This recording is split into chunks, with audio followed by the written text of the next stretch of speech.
And we are live. Welcome to Tonight in America. I'm your host, Don Terrence Jones, and we have an exciting show tonight for you. Sorry, guys, I literally just finished eating. Before I was going to jump on stream, I had to eat something. All right. So tonight we're talking about the Cornell student that was canceled for saying, I don't want to work for Jews at this, I believe it was a tech startup company run by, of course, two Jewish people. So the Cornell student is under a lot of heat right now because of that statement. Because not only was that released to the press and he's got a lot of backlash for those remarks, a lot of, big time Jewish figures came out and wanted this kid's life ruined. One of them mainly being Joe Lonsdale. If you don't know who Joe Lonsdale is, he's co-founder of Palantir, the data analytics company that specializes in basically analyzing data and using that data basically to assist in, say, military operations, which happened during the Gaza war or the Gaza genocide, whichever one you want to refer to, where they were able to identify Hamas members using Palantir technology. So Joe Lonsdale was one of the leading figures right now to go after this kid, to basically cancel him for his remarks saying he does not want to work for Jews. Now, we're going to go over the entirety of this whole thing and break it down and get everyone's reactions and, see what's all being discussed right now on X right now. This is a couple of days old. I'm just now covering it. And you can look forward to another upcoming show I'm going to do. It's going to be me covering the inquiry from Rupert Lowe, the rape inquiry. I've almost read the entire thing. I'm almost finished reading it. And now we're going to cover that on the next stream, along with updates on the Iran war, because the MOU apparently is about to be breaking down because concessions are not being met, mainly what's going on in Lebanon, southern Lebanon, to be specific, because Israel refuses to stop going after Lebanon and they refuse to abide by the MOU.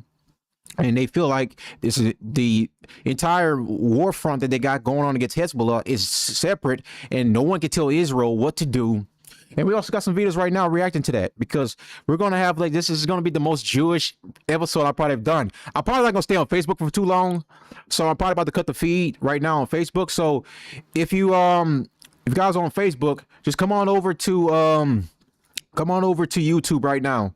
You already have the link, so just come over to YouTube right now. I'm about to cut the link to the Facebook stream because this is going to be the most, and I repeat, probably the most episode I'll talk about them boys, the dreidel spinners. So no Facebook, because I'm trying to get monetized on Facebook first. So we're going to cut the link to Facebook. Just come over to YouTube. Just come over to YouTube. You already have the links are in my bottles in the bio of Tonight in America on Facebook. So click that link and come over. All right, stream is down. Let me make sure everything is good. Okay, sending data. Okay, stream is down. All right. So sorry about that. I have to cut the stream to Facebook because I don't want to avoid losing my meta. I probably still lose it anyways. But anyways, we're still gonna cook right now. So, like I said, we're going to discuss what's going on with this Cornell student right now and give you guys my take on this and really go over this of basically, is this being overblown? Is this just basically yes, the kid said something dumb, but is this really being overblown? And is he being targeted by, this group of people that can sometimes appear white, but whenever it's convenient, whenever there's say a anti-Semitic remark, they just appear out of nowhere and announce themselves to be, Jews, just like it's convenient, and then they go after anyone that says anything bad about them. So, like I said, we're going to talk all about this. All right. So, all right, let's go over everything right now. But first, before we get into everything, I have a late Juneteenth surprise for you guys. So let's go ahead and get my headphones on.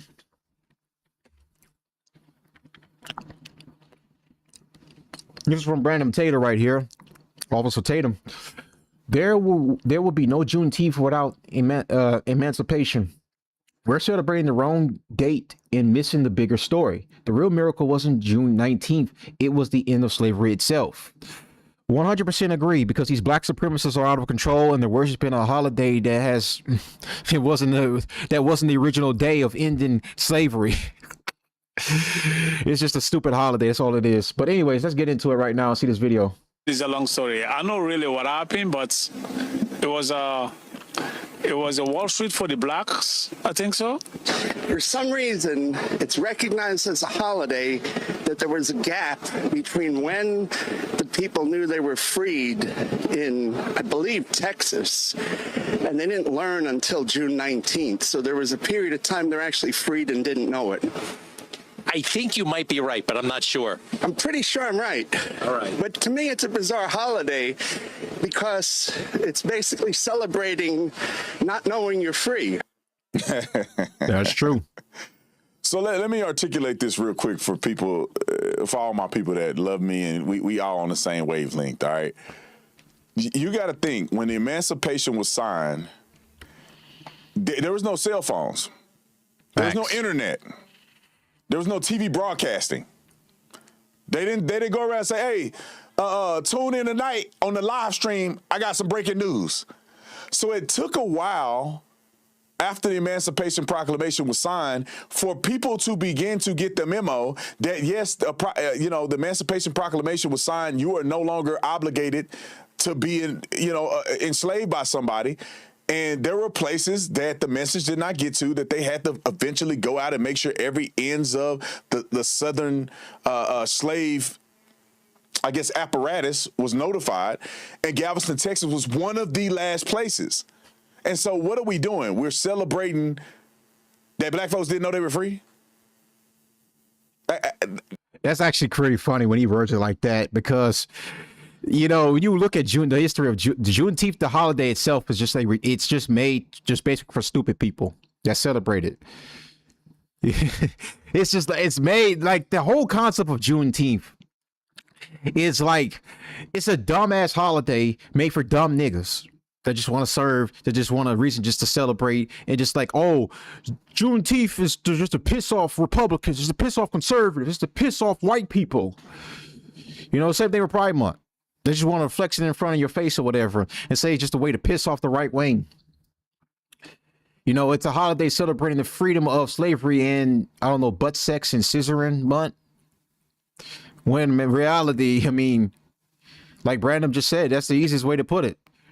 Like, basically, the slaves in Texas didn't figure out until last they were freed, because the Emancipation Proclamation was signed and news had to spread around the entirety of the country before it got to Texas. So they figured out last, and now this holiday is basically to represent that they're the last ones to figure out they were freed. That's the entirety of Juneteenth. You try to quote it and it says like, oh no, it represents all the freedom of slavery. That's not the entire. If you look at the origin of Juneteenth, that's not how it was created at all. So the entirety of the entire history of Juneteenth, it goes back to, they figured out lastly they were freed, and then they used that as a crux to basically create this liberal ass holiday, Juneteenth, because these progressive idiots can't get enough holidays to want to celebrate some, I don't know, stupid ass made up shit that's not even real. This is not a real holiday. Pride Month's not a real month. It's not a real celebration of anything. I would go as far as say Black History Month's not a celebration of anything. But they'll go around and say all this is. It's stupid. That's what it is. It's just made for stupid people. It keeps the black supremacists happy and say, oh, we're just using it to piss off white people, whatever. And these idiots don't know shit, bro. The average black person has the IQ of what, 65? Well, I'm thinking of Africa terms. I think the average in America is like 85. So they're celebrating a holiday to where the freed slaves in Africa didn't figure out until like literally they were the last ones to figure out they were freed. Like, bro, get real, bro. The only holidays matter: 4th of July, Independence Day, Halloween. Thanksgiving, and Christmas. All these other holidays are like, oh, President's Day too, of course. You gotta can't forget President's Day. All the real holidays that matter are the ones that actually celebrate the entirety of the country's history. Not just go out here and just give off like random holidays for random groups because it's the politically correct thing to do. Where in reality, it's just causing more division and just causing people just to have this inflated sense of ego because we have holidays for these groups and have holidays for that groups. But at the same time, it just empowers the idiots to go around and flex that they have special privilege. When in reality, these holidays themselves were just like basically they're just celebrated by people on the left and just like moronic idiots that just don't read history. So I don't even know why. I don't know why people even just don't even bother picking up books to read and actually really enriching yourself with knowledge. You know, I have a bunch of these black supremacists come and attack me on Instagram all fucking day because they have nothing better to do. Sometimes I respond back to them and sometimes I just let them rock. All they do is just attack me. Call me a coon. You know, say this, say that. And it's just like, what can you do at this point? All these people got nothing to do better with their lives besides just, I don't know, chipping out in my comment section. So, like the white man said, that to me, it's not a real celebration. They had to find something to pit us against each other on, dangle a carrot for the black people, and cause confusion on real independence. There would be no such thing as a Juneteenth if there was no 4th of July. Okay. all right. So, sorry about that. I was responding back to this black bitch I was going back and forth with on Instagram. I'm done with that. Done with Shaniqua. You know, I'm contemplating. I already need to start a call-in show so I can start debating these fucking black supremacists on the air. Give you guys a good show. But anyways, so we're done with that about Juneteenth. Let's get into this Cornell student being canceled by the Jewish lobby. So anti-Semitic Cornell student turns down interview because he's not interested in working for a Jew. And this came from the New York Post of all places. The Rupert Murdoch run New York Post, who's not Jew. Rupert Murdoch is not Jewish, but he might as well just be. So a Cornell University student who applied for a summer internship with a Jewish-owned NYC startup rejected the opportunity with a hateful message. Not interested in working for a Jew, the shocked CEO posted on X. Austin Franco, that's the name of the canceled student, put his anti-Semitism, on full display when he passed up an interview with VRYFID because its co-founders Gabe and Aiden Ihorn, as I believe how you pronounce their names, Ihorn, are proudly Jewish. Franco, 19, delivered the message to both brothers via job board site Handshake after applying for a summer role at the company, which pairs renters with landlords and verifies their identities to prevent fraud. All right, the Ihorns reviewed Franco's application and he was being considered for an internship with VRYFID's growth team, which is tasked with attracting renters to the company. Sad world, Gabe, 24, wrote on X Monday along with a screenshot of Franco's jaw-dropping 8-word response to trying to schedule a Zoom call. Not interested in working for a Jew, thanks. I ain't gonna lie, that's pretty fucking funny. It is a little bit funny, but like at the same time, this kid is like literally just being like, what are you doing, bro? Like, yeah, he really just ruined his entire life right there. Because he just being too much of a moronic idiot. I get his feelings of where he's coming from, but at the same time, don't go out there and destroy your entire livelihood because you have like grievances with the Jewish community that you are, you know, you're right to have these grievances, but don't go out there and fuck up opportunities that are going to come back and bite you in the ass later on, though, bro. That's where he fucked up at, really. Like, leave that to people that are like on the internet and commentating about this stuff to basically, you know, pretty much say what you really want to say out loud. There's a reason why people that comment underneath a lot of my clips and my reels, they always say all the time, I'm saying the loud part out loud. So leave that to guys like me, people like us on the internet that are political commentators, and don't go out there and like fuck your entire livelihood up, because I get it, you have grievances, but you don't fucking go out there and say, I'm not interested in working for a Jew. That's just, it's just stupid, bro. Completely stupid. So Gabe Ihorn told the Post he felt obligated to share the message to raise awareness of growing anti-Semitism. He blacked out Franco's name out of racistness, but commentators quickly revealed his identity. I felt bad exposing him because I thought he could have made a mistake, and he really doesn't believe this wholeheartedly, Gabe said. But the Ivy Leaguer soon made it clear that he meant every word of what he wrote. The student, who hails from Virginia, doubled down in an expo shared the next day.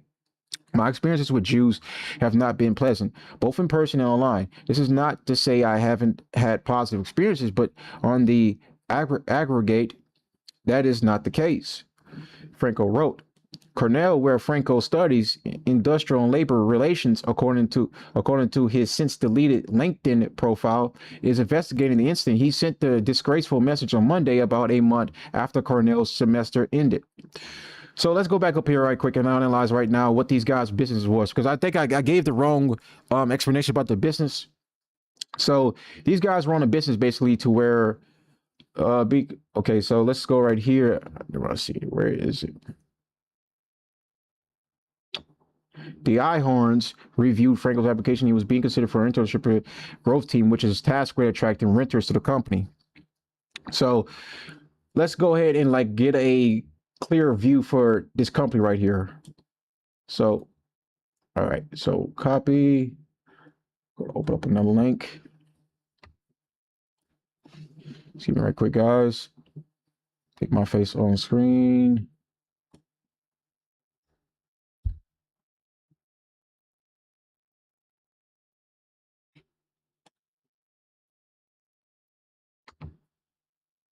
All right. So I found it right here. So we get like an overview of this company right here to see what they really are. So VRYFID is building the exchange, the marketplace where operators get matched with renters who are already identity and income verified before they ever apply. Stop chasing applicants and screening fraud. Get pre-verified, qualified renters surface straight to your units. The result for operators at scale: fewer fraud losses, lower bad debt, faster fills, less time per signed lease, even a small lift in approved applicant quantity and days to the lease is a seven-figure sewing on a large portfolio. Identity and income verified at the source, not from PDFs. Anyone can fake. Background and credit check done before the process. The front door of real estate rebuilt. Cut vacancies, raise NOI, add millions of value. So basically, this company has something to do with, like it says right here, has something to do with real estate. And they're located in New York. Cell phone, of course. I'm not even shocked by that. So, yeah. So like the company basically has everything to do with real estate. That's basically what this company is. So he was basically trying to get into this big company that specializes pretty much in real estate, and he was going to be like a especially like working the task unit, which specializes, which basically he'll be like a specialized renter, basically assists people with their units or whatever. So, and of course he figured out that the owners were both Jewish, and he, of course, like he said, like Austin said, he didn't want to work for them because he's had bad experiences a lot with Jews, and he just didn't want to repeat history again. Like I said, I can understand his grievances, but this was a stupid thing to say out loud. This was something you probably should have just, I don't know, maybe not say. Maybe you probably should just have some restraint a little bit.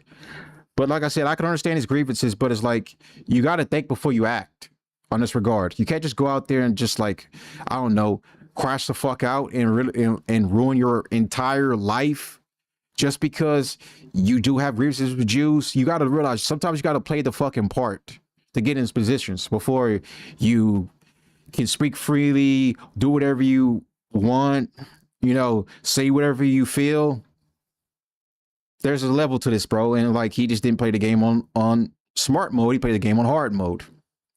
So let's go over here. So now let's get into Joe Lonsdale, who decides to jump in and basically come after this kid and tried to ruin his entire life.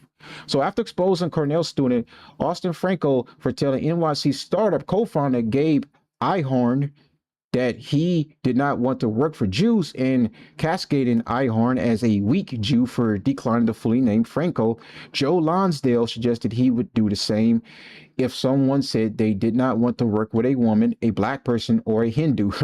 Joe Lonsdale claimed that the only way Jews will prevent attacks on their community is by exercising maximal strength against those that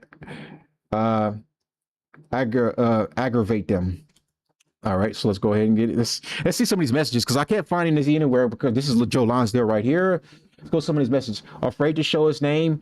Either this is fake or you're an utter coward. Which is it, bruh?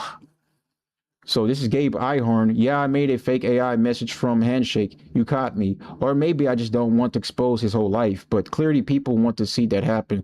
Typical response, though, to say it's fake.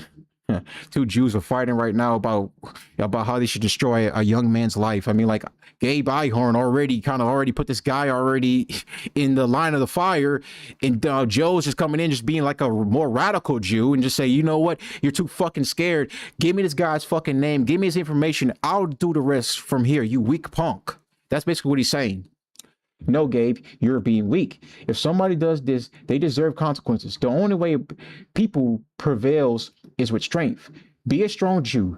Don't be one of the weaklings that reacts in a way to get us attacked more. Be a man that makes them afraid to attack your people. Bro, what you're seeing right here is Jewish tribalism on full display. This is crazy. I have a Christian side and a Jewish side, and ironically, my father raised Christianity.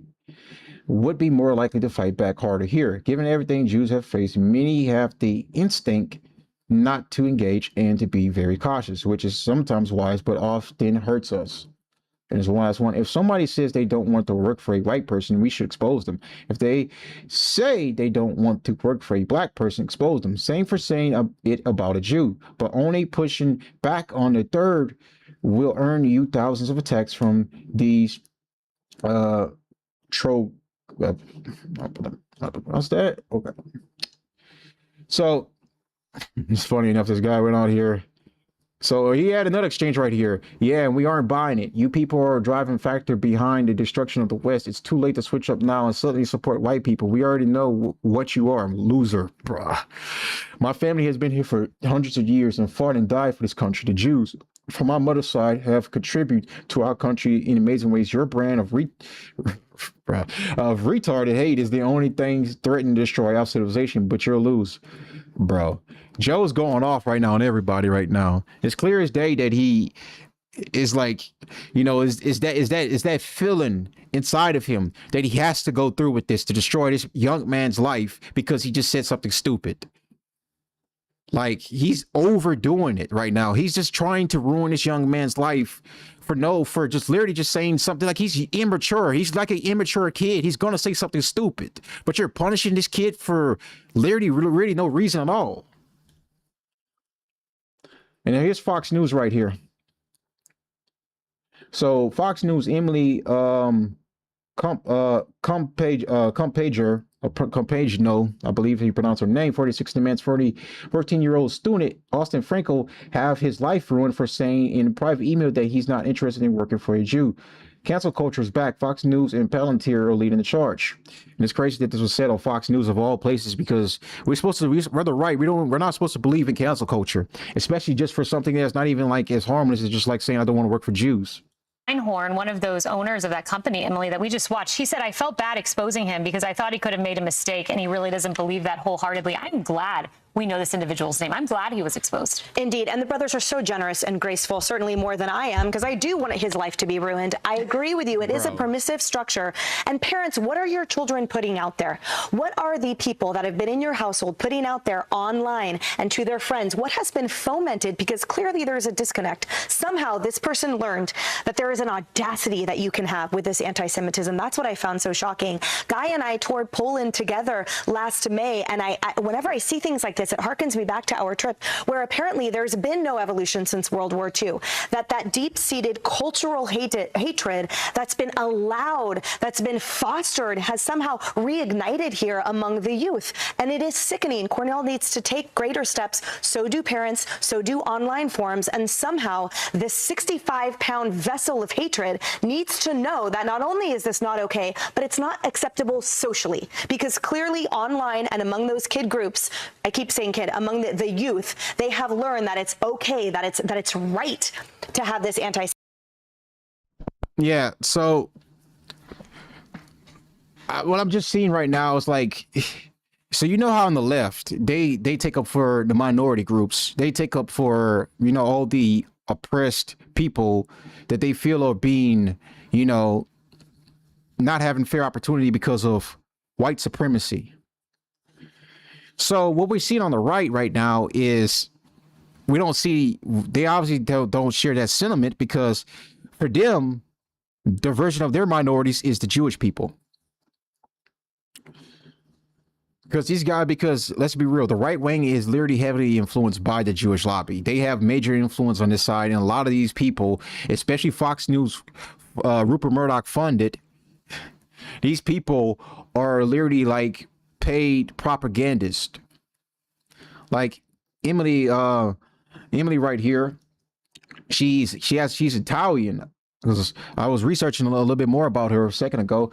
So she's Italian, and let me see. I don't know if I saw she's Jewish or not, actually. Let me see something. Curious to know that right now. So copy. Let's go. Let's actually investigate this right quick and see if she's actually, I don't know, Jewish for a minute. I'm curious to know this. What you guys want to bet? All right. Let's go right here to a Wikipedia. Are you live?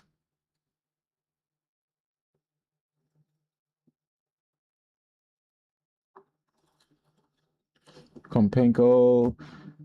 No, nope. I don't see.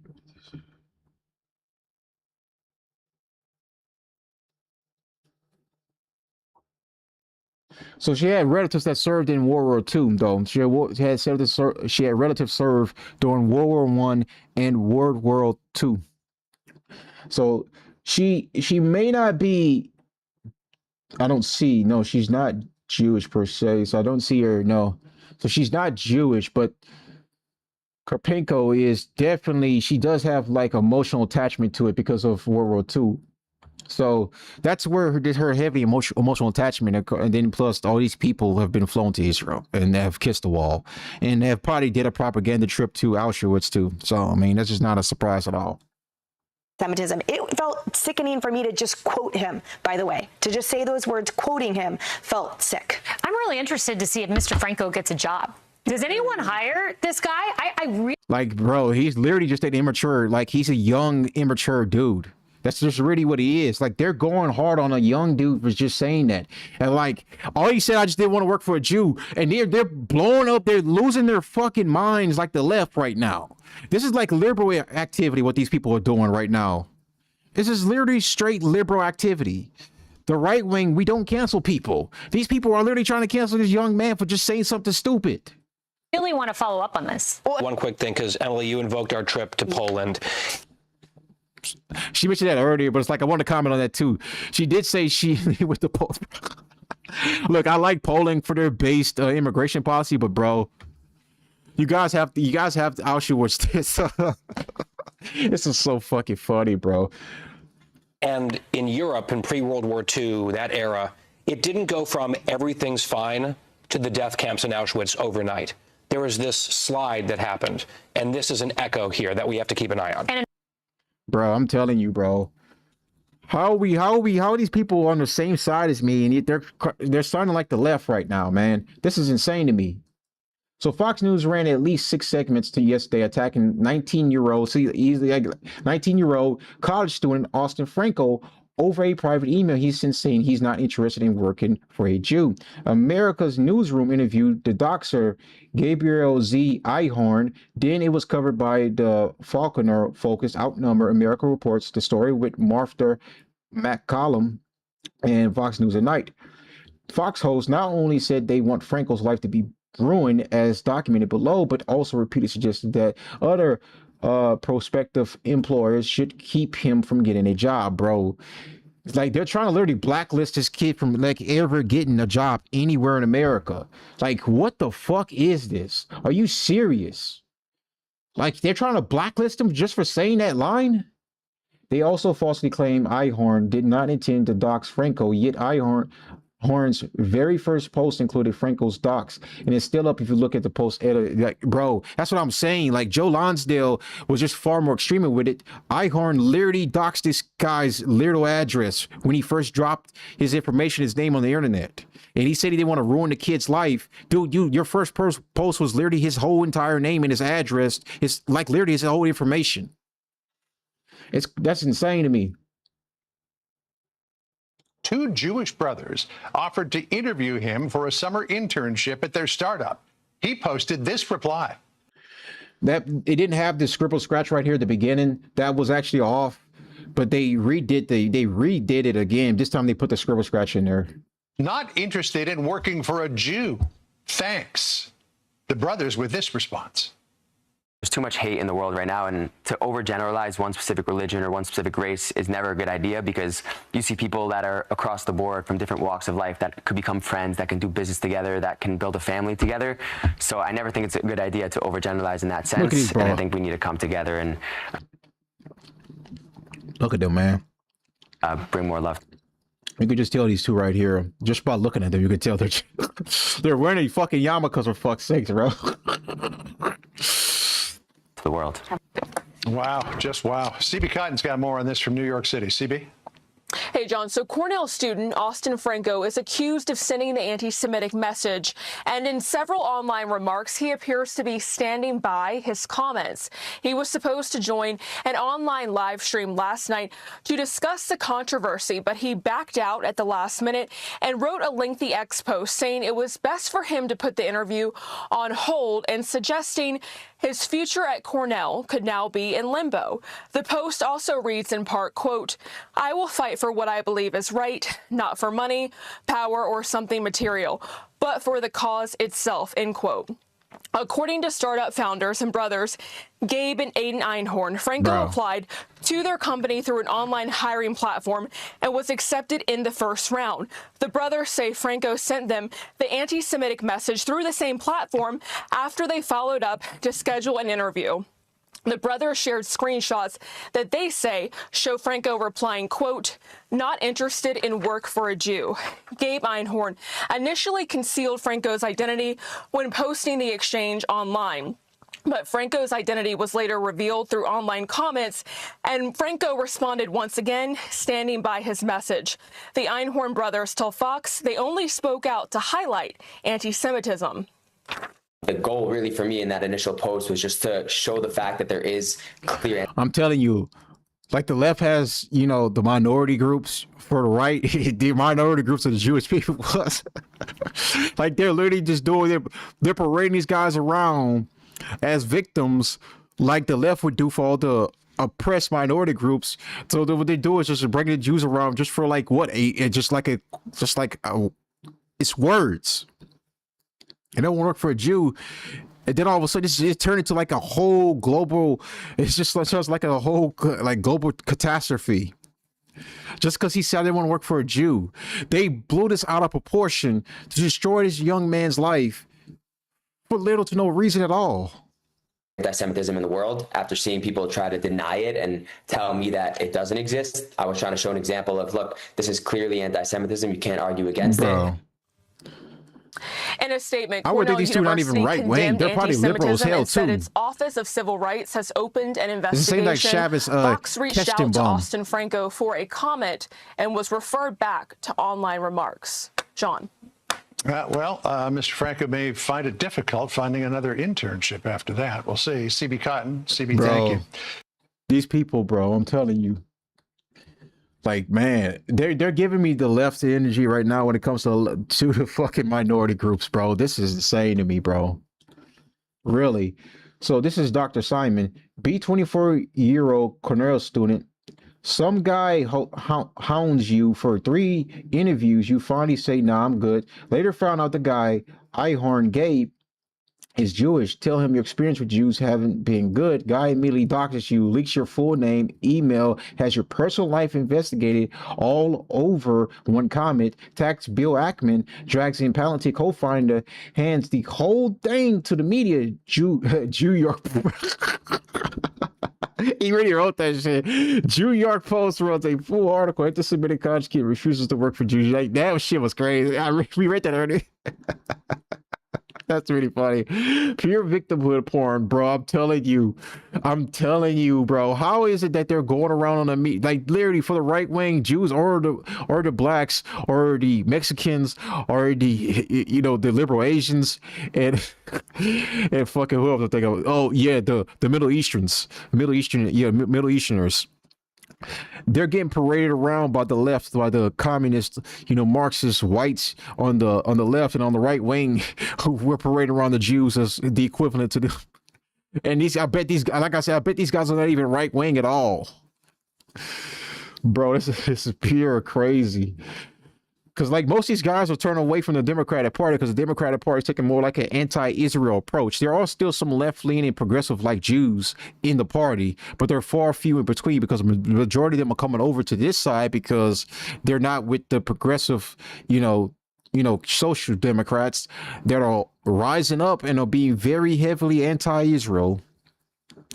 So this is why we're seeing this influx of what some of these people will call liberal Jews coming over to the right wing because they feel unsafe with the Democratic Party being so anti-Israel and being so against the Israeli government, especially the Bibi Netanyahu run government because of what happened in Gaza.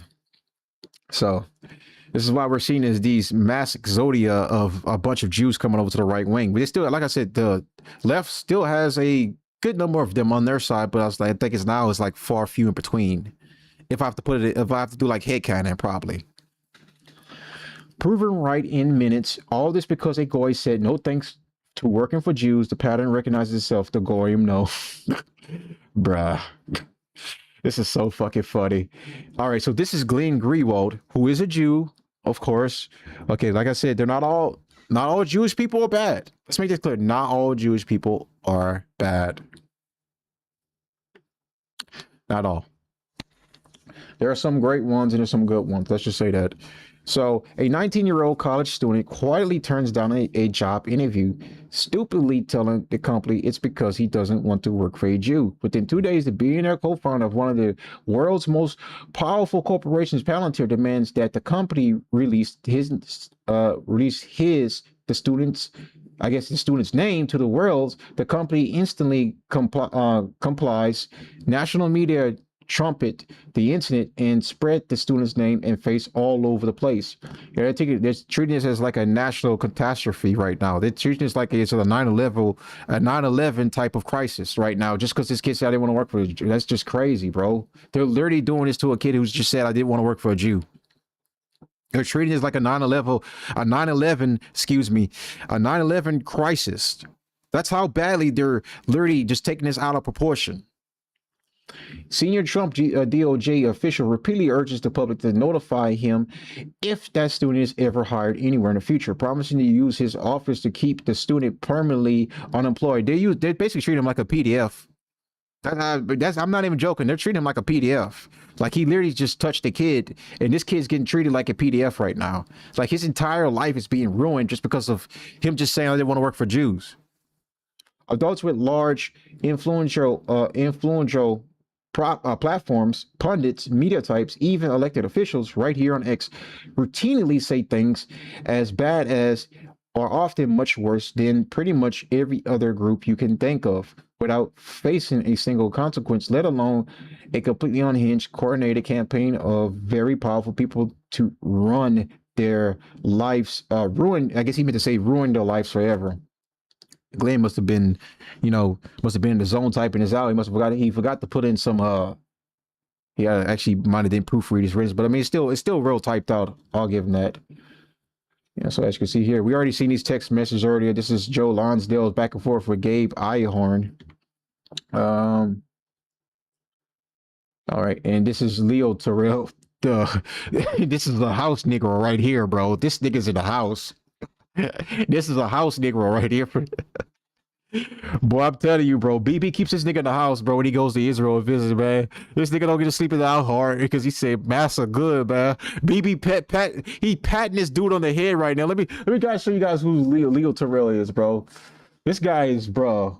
I'm telling you, this is the biggest black Zionist I've ever heard. Next to Brandon Tatum, who we saw earlier. I disagree with him on Israel, but I mean, I don't really hate Brandon Tatum like that. This is who I'm talking about right here. I'm telling you right now. This guy goes to Israel.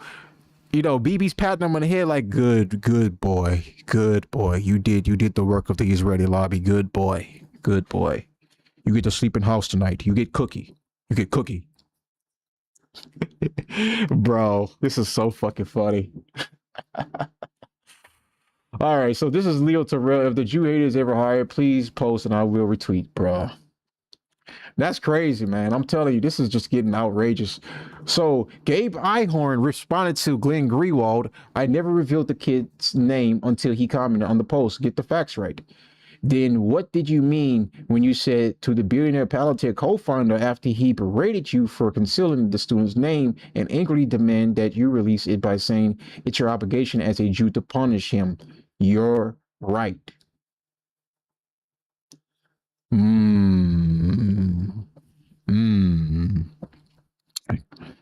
Bro, that's the post we didn't see earlier, bro. You're right. You have a good point, bro. I'm telling you, it doesn't matter if you're right or you're left when it comes to these people. That tribalism will kick in at some point. They will prioritize their own above anyone else. It just happens all the time. If you go against this powerful force, they will come together. Doesn't matter which side doesn't matter which side of the political spectrum they're on. They will come together and destroy your entire livelihood and try to basically get you killed. So that's just crazy. And this is Joe Lonsdale responded to Glenn.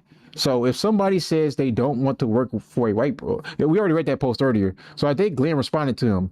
You didn't berate the CEO's redaction of this student's name by appealing to some lofty universal principles of human rights like you're doing now. You explicitly told him he should release the student's name publicly because it's his responsibility as a Jew to do so in order to stand up for his people. Also, can you point to any instances where you led similar campaigns against a 19-year-old for a bigoted statement against groups other than Jews? And do you actually think it's appropriate for a senior DOJ official to get involved by trying to make sure no other employer ever hires him, as happened here? So Joe responded right here. It's like, okay. I think it's the responsibility of a black leader to stand up for their people, too. It's our responsibility to do so as white people. I fought back courageously against anti-white male DEI BS before others. Leadership requires courage to confront racism and hate. That's what Joe Lonsdale said. But Joe just identifies a Jew out just really in that moment. So, I mean, which are you, Joe? You want to be white or you want to be your actual race? You're Jewish, bro. Like, stand on it. There's no hate. There's no hate from me. So when I was at Cornell University, it became very clear that most of the student body was Jewish. This is from Tyler Dykes, who I guess he was also a former Cornell student attendee. Easily 30 to 40% of the school is Jewish. Another 15 to 20% was Chinese, literally from China. Both groups at Cornell were some of the most insufferable, hateful, and exclusionary people I've ever met. I have no doubt that Austin Franco here had the same experience. I don't blame Austin for wanting to avoid them. The fact that it feels like half of the most powerful people on the planet are crashing out over a job interview is crazy.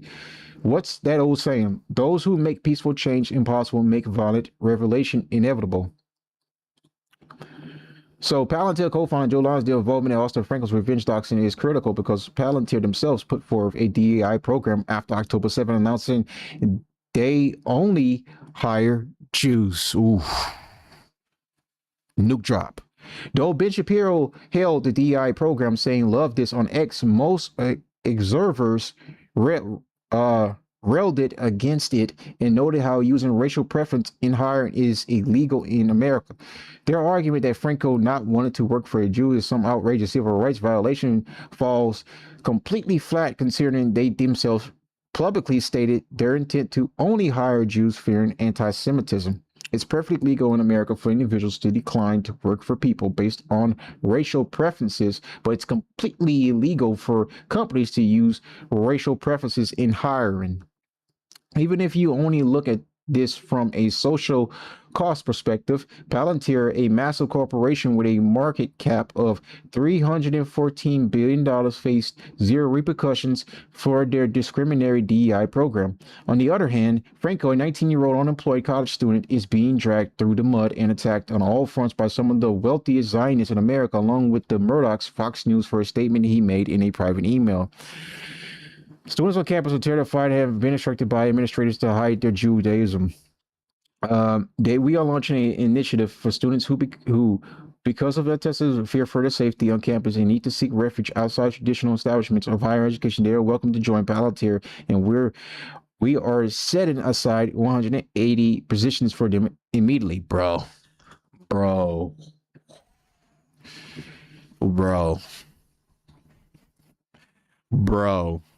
That is crazy, man. The complete hypocrisy.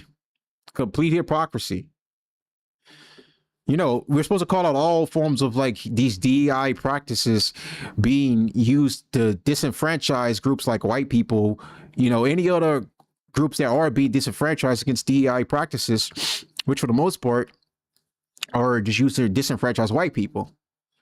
But when you see stuff like this, that's really blunt in your face, and then Palantir, along with, you know, Daily Wire, all call out this discrimination practice of DEI, but then, like Ben Shapiro just said, love this to Palantir basically doing the same thing.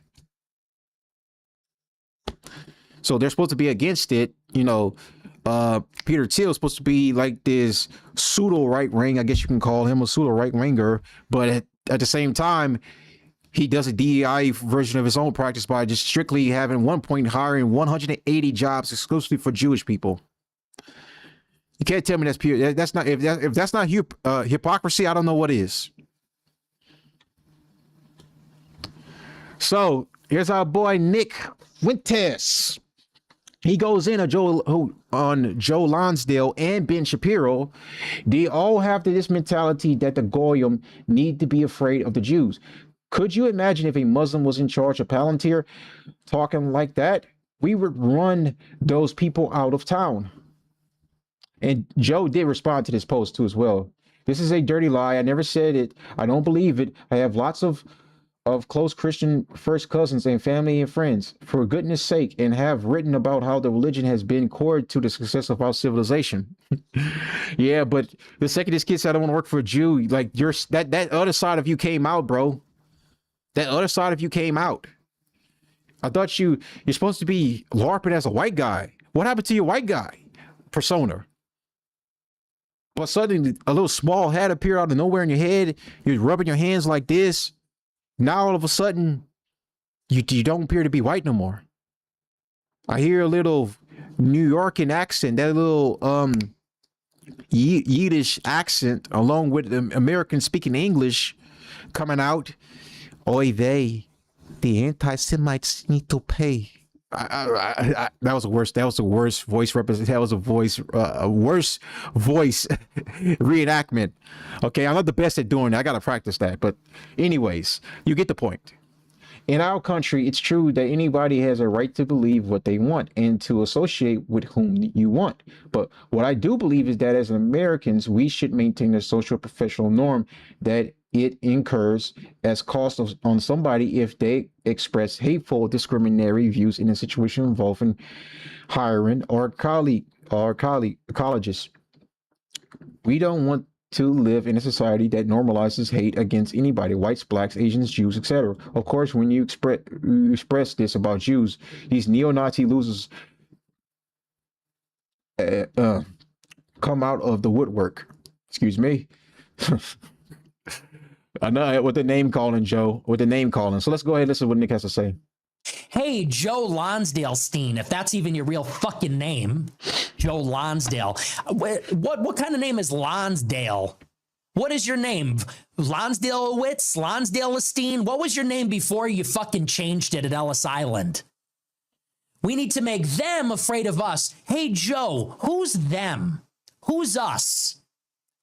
Who is them? Is them non-Jews? And who's us, the Jews? This is somebody that we have entrusted to him U.S. national security. And by the way, Lonsdale is extremely powerful and connected in the defense tech industry. That's what he does. He has a venture capital firm. How many of these military technology companies does he have his Jewish hands in? He's PayPal Mafia. He's a Palantir co-founder. And by the way, they're all like this. Alex Karp, who's... I said this earlier. They are all like this, bro. All it takes is one instance of like anti-Semitic rhetoric being said, and then their real selves come out. Like they literally just, it's like a switch that flips on. It's like with black people when you say the N-word with the hard R, a switch flips on, and then the racial hatred comes out of them, and they just like, explode. So the CEO of Palantir, he's like this too. And Josh Steinman, he's like this too. They're all, Jacob Hellberg, he's like this too. All these people that are AI czars, that are working in the White House, that are at Palantir, that are PayPal Mafia, that have their hands in all these different defense tech companies, they all have this mentality. Sean McGuire at Sequoia, him and his Israeli wife and kids, yeah, his wife is Israeli. At Sequoia, which is one of the most prestigious and influential venture capital firms in the defense tech industry, yeah, they're all like this.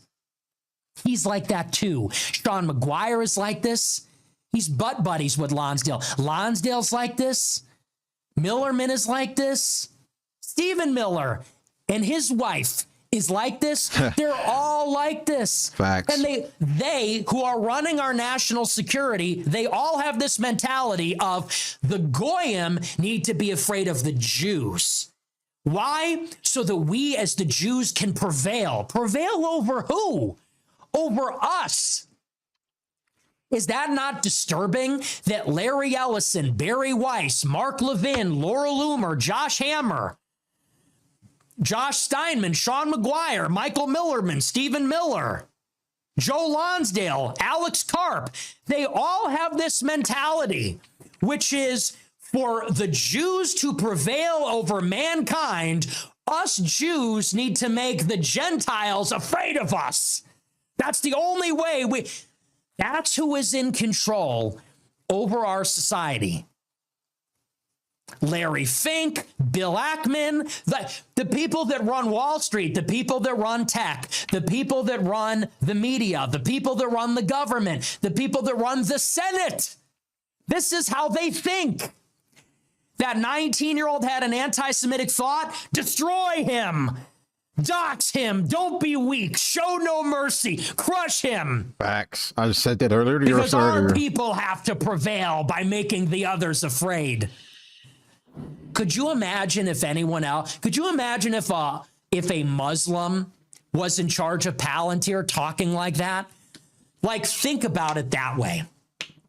What if a Muslim was in charge of Palantir? What if a Muslim was in charge of TikTok and CBS and CNN and Warner Brothers? What if a Muslim was in charge of BlackRock and Harvard and Columbia and UPenn, and a Muslim ran the Senate, and a Muslim said, we need to make them afraid of us to prevail? Like, what do you think would happen the next day? We would run those people out of town. There'd be pitchforks and torches by evangelicals to destroy every mosque or something. I'm not saying it's justified. I'm saying think about how we consider every other group and what Jews are able to get away with. Think if it was any other race, if it was Chinese, if it was communists, if it was Russians, if it was socialists, if it was the French for that matter, if it was any other group. But because it's them, and everybody's afraid to criticize them, and because of this, everyone's afraid. They have to make us afraid. Fear is their weapon. No one's allowed to talk like this or talk about this. But if it was any other group, we'd have a huge problem with it.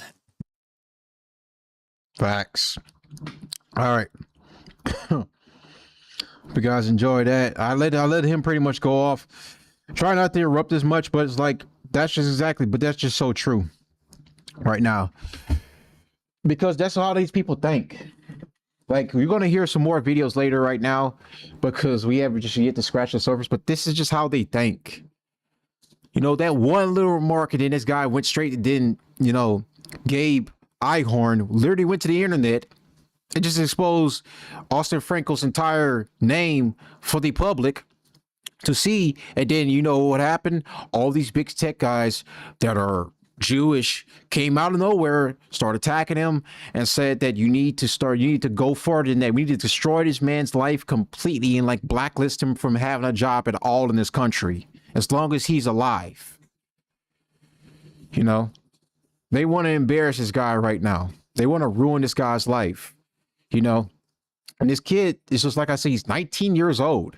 He's a young kid. His entire life was ahead of him. And now, plus he went to a great school. He went to Cornell University. That's an Ivy League school. To get into that, you have to have a certain IQ and a certain level of higher education to be able to get into those types of schools. And he did just that. And now he's basically being attacked on all fronts by this lobby of people that just don't feel like they have no subservient to nobody and they answer to nobody. And that they feel like anyone that attacks them, they have to go out there and completely and utterly destroy this person completely. Even go as far as, dare I say, have this person deleted off the face of the earth. Yeah, it gets like that. Now you got a rabbi right here that came on Fox News, and to be a Jew today, sometimes it's like the humans that come to the planet of the apes and meeting people like him. Basically, he just called any non-Jewish person an ape. He called, you know, whites, blacks, Mexicans, you know, Hispanics in general, Asians. He calls all these people that are not of the tribe apes, because that's how they view everyone. They don't view any one of us as like humanoid sentient beings. They view us as just mindless, you know, shit throwing, you know, monkeys. Let's listen to him say this. Jillian, when I was coming into the studio, I was thinking, what can I compare this to? Do you remember the movie Planet of the Apes? The human people that came to the planet, all of a sudden, you're weird, you're the killer, you're the rotten person, because they believed in all the evils that was unproven. To be a Jew today sometimes is like the humans that come to the Planet of the Apes and meeting people like him, and like, where did you get this from? Why do you think this way? And it's almost impossible to talk to these people, to reason to these people, because hate is an emotion, it's not intellect. Bro, Jillian, you heard that first. It gets worse later on. I got something from Instagram to show you guys. It gets worse later on. So I believe that's it for this one right now. So let's go with some closing remarks on this one right now, because we'll get some other reactions right now. But closing remark on this one is that this is literally how they feel about everyone. Literally how they feel about everyone. Don't believe me? They've said much worse than this out loud. Okay, let me show you guys right now what I mean by that. They said the loud part out loud. Trust me. Oh, shit. Think of ourselves as better than them, which we do. And therefore, they hate us. What can we do? God selected us. You guys are worshiping one Jew. That's a mistake. You should be worshiping every single one of us. The most powerful nations in the world have to go down to their knees. That's what happened to Egypt. That's what's going to happen to America. People are supposed to be slaves. Jewish law permits the enslavement of any non-Jew, white or black. But that has nothing to do with racism. That's just a heter that we are allowed to enslave non-Jewish populations. Whatever you're gonna have, the Jews will always control you. The Jews are in charge of the world. Science, financial, politics, behind the president. We are the children.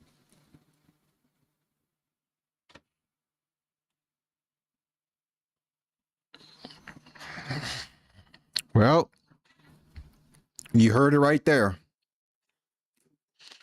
You heard it right there for your own ears to hear. When Nick said they're all like this, and I said it too earlier in the stream, they are literally all like this. This is how they view all of you.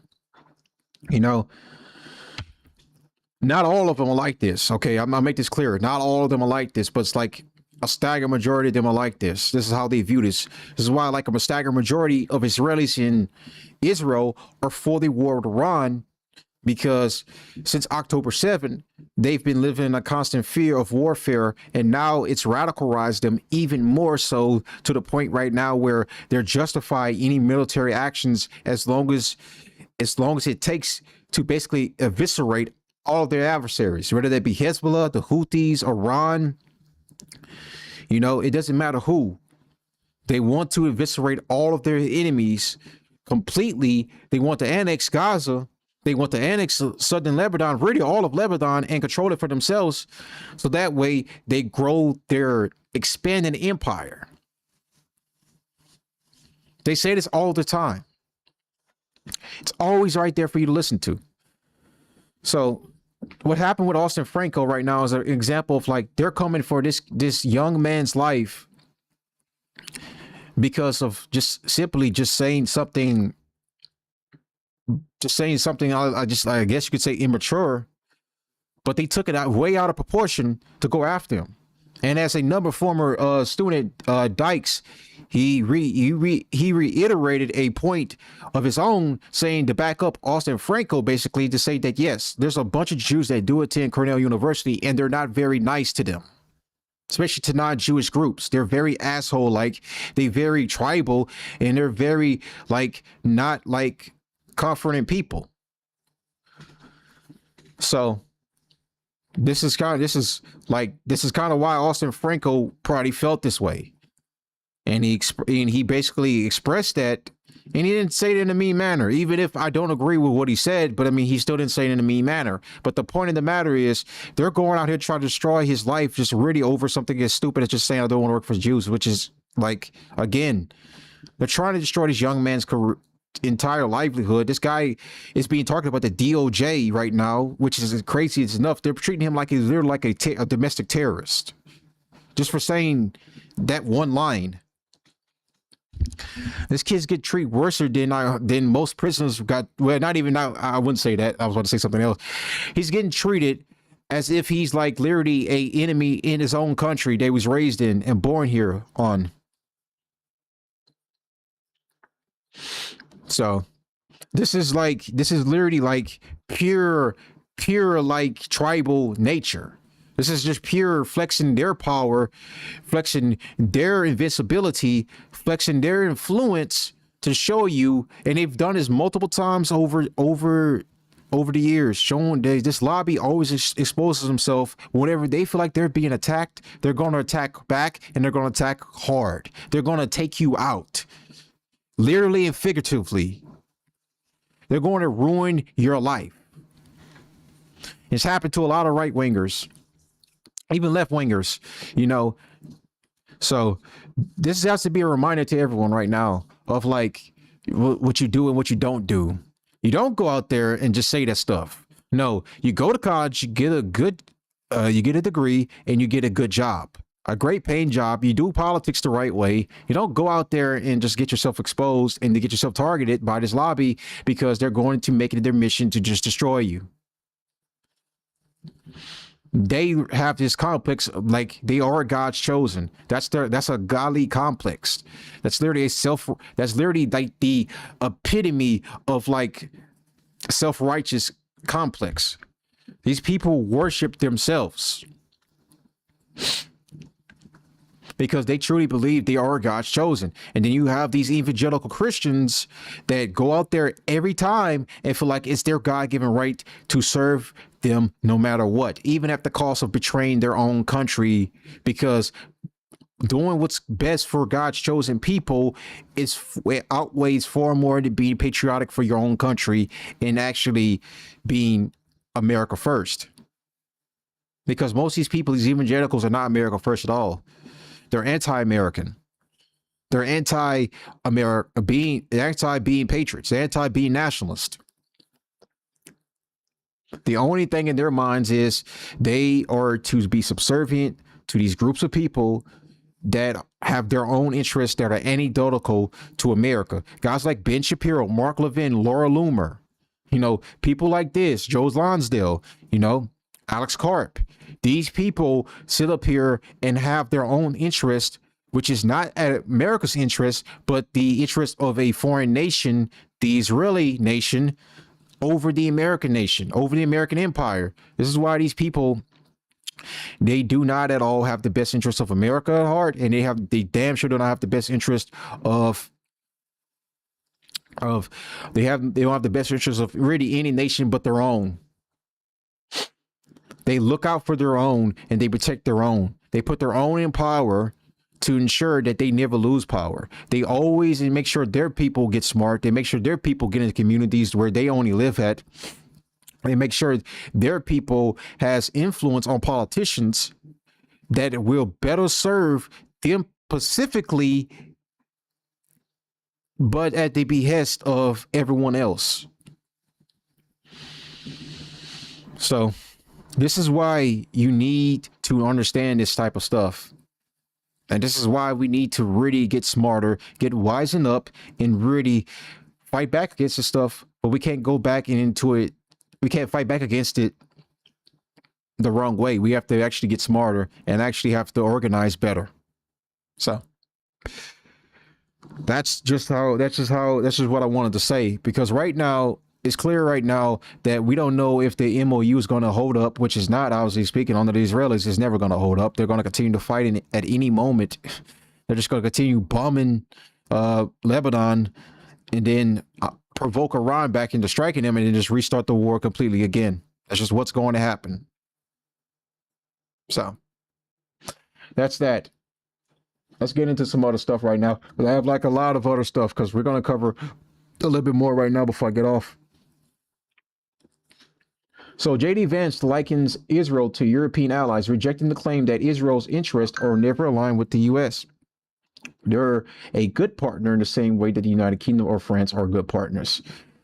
So J.D. Vance is also getting a lot of heat because he had a White House press conference where he basically said that the Israeli lobby needs to do what America says, because we basically helped them, which that is true.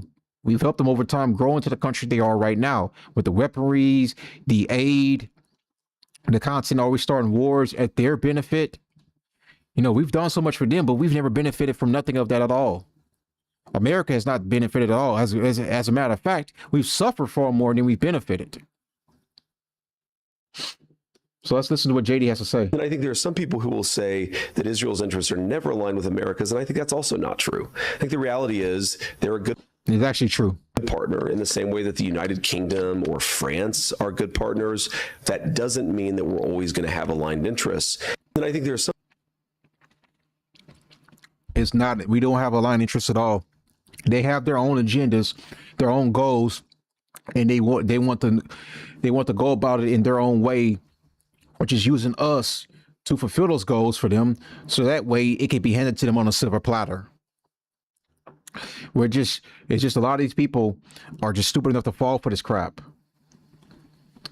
So Randy Fine called J.D. Vance's comments on Israel inappropriate and frankly disgusting. Fine criticized the implications that the U.S. props up Israel, stating the state of Israel was not created by the United States. And technically it was. It is not funded by the United States, except in some small way. It was created in the blood and sweat and tears of Jewish people rising out of the Holocaust. Yeah, take that to all the wars we fought to defend Israel, all the weapons we sent there, and the aid that we supplied them. Yeah, tell us how we didn't create the state of Israel, currently speaking, Randy Fine. Tell us how we didn't do that. Because the blood, sweat, and the tears of the Jews wouldn't have mattered if it wasn't for our aid, if it wasn't for the military weapons we provided you, if it wasn't for the support we also assisted you with. So tell us again how Israel was not inherently created by us, because we did technically create it, because of these Zionist cucks that are in Washington right now that would do anything for $1. Or some of them like Mike Huckabee, who is just a religious zealot who would just do it just because he just believes it's God's given right to do so. So Jeremy Bowen says the JD Vance must pick a side and distance himself from Tucker Carlson. They're still continuing their attacks on JD Vance because, you know, Vance is kind of in the hot water right now with this lobby. This lobby is not happy with his comments, and also against Trump. You're about to see it later because, like, they're going at Trump hard right now.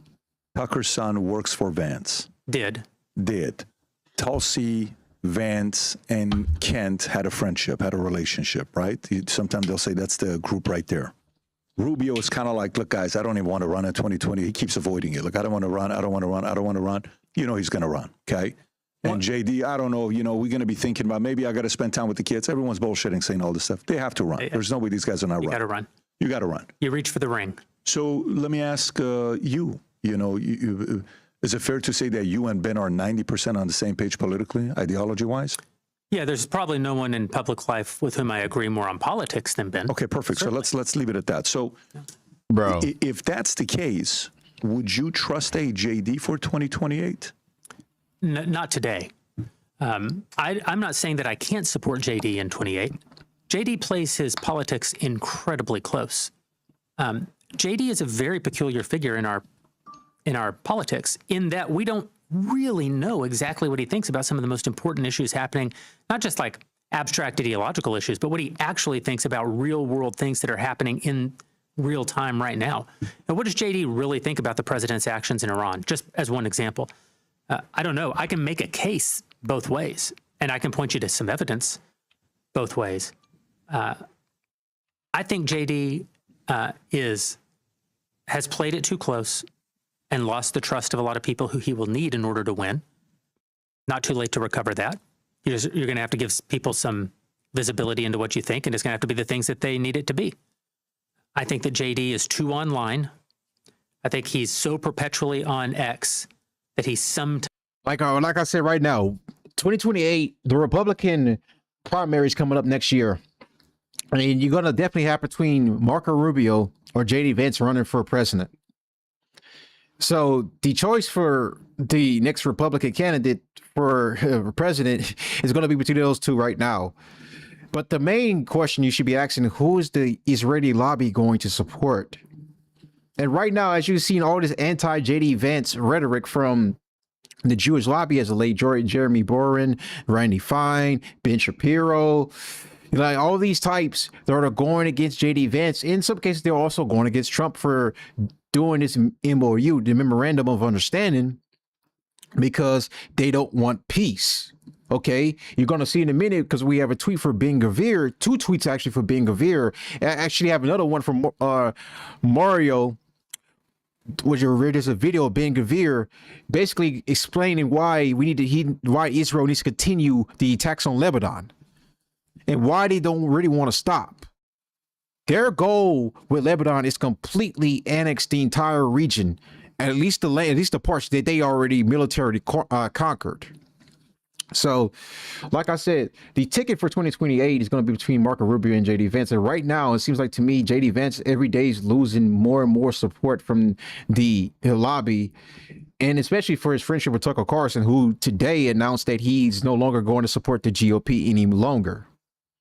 Now, I don't know if that's going to be relevant until next year, because I don't know if Tucker Carlson's going to really keep this same rhetoric until JD Vance announces he's running for president. Then if Tucker's going to just suddenly flip a script and just go back and support JD Vance, because remember, him and JD Vance are good friends. And Tucker's made it clear before he would support JD Vance if he runs for president. So the CIA spoofs always support each other. You know what I'm saying?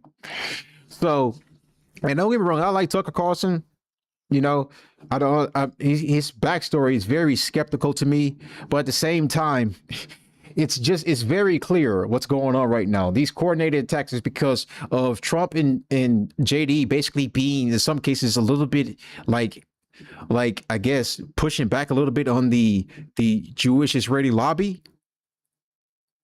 And now they're just like going in a full on attack force in all directions against Trump and Vance because they don't support the MOU and they don't support how Vance says that, you know, the U.S. propped up Israel and created Israel. So now it just feels like to me, it flipped the switch on all of them to where they're just going at, you know, Trump and Vance. So it's very clear from this indication that what's going to next year is going to be very interesting to see how it's going to play out. Let's just say that it's going to play out very interesting. Times misreads where the movement actually is, as so many people did say in the Massey primary. Now, it may very well be that online is a leading indicator. You know, I don't take from Massey's loss that Twitter isn't real life. I more take from Massey's loss that Twitter isn't real life yet. And obviously, influence takes time to actually materialize. But I think the vice president is too perpetually online. I think he's played his politics too close and lost people whom he needs. And I think his relationship with Tucker is a massive problem for him. I don't begrudge him not turning on a friend. Friendship's an incredibly important thing. I think that JD owes a lot of his political career to Tucker making early investments in him.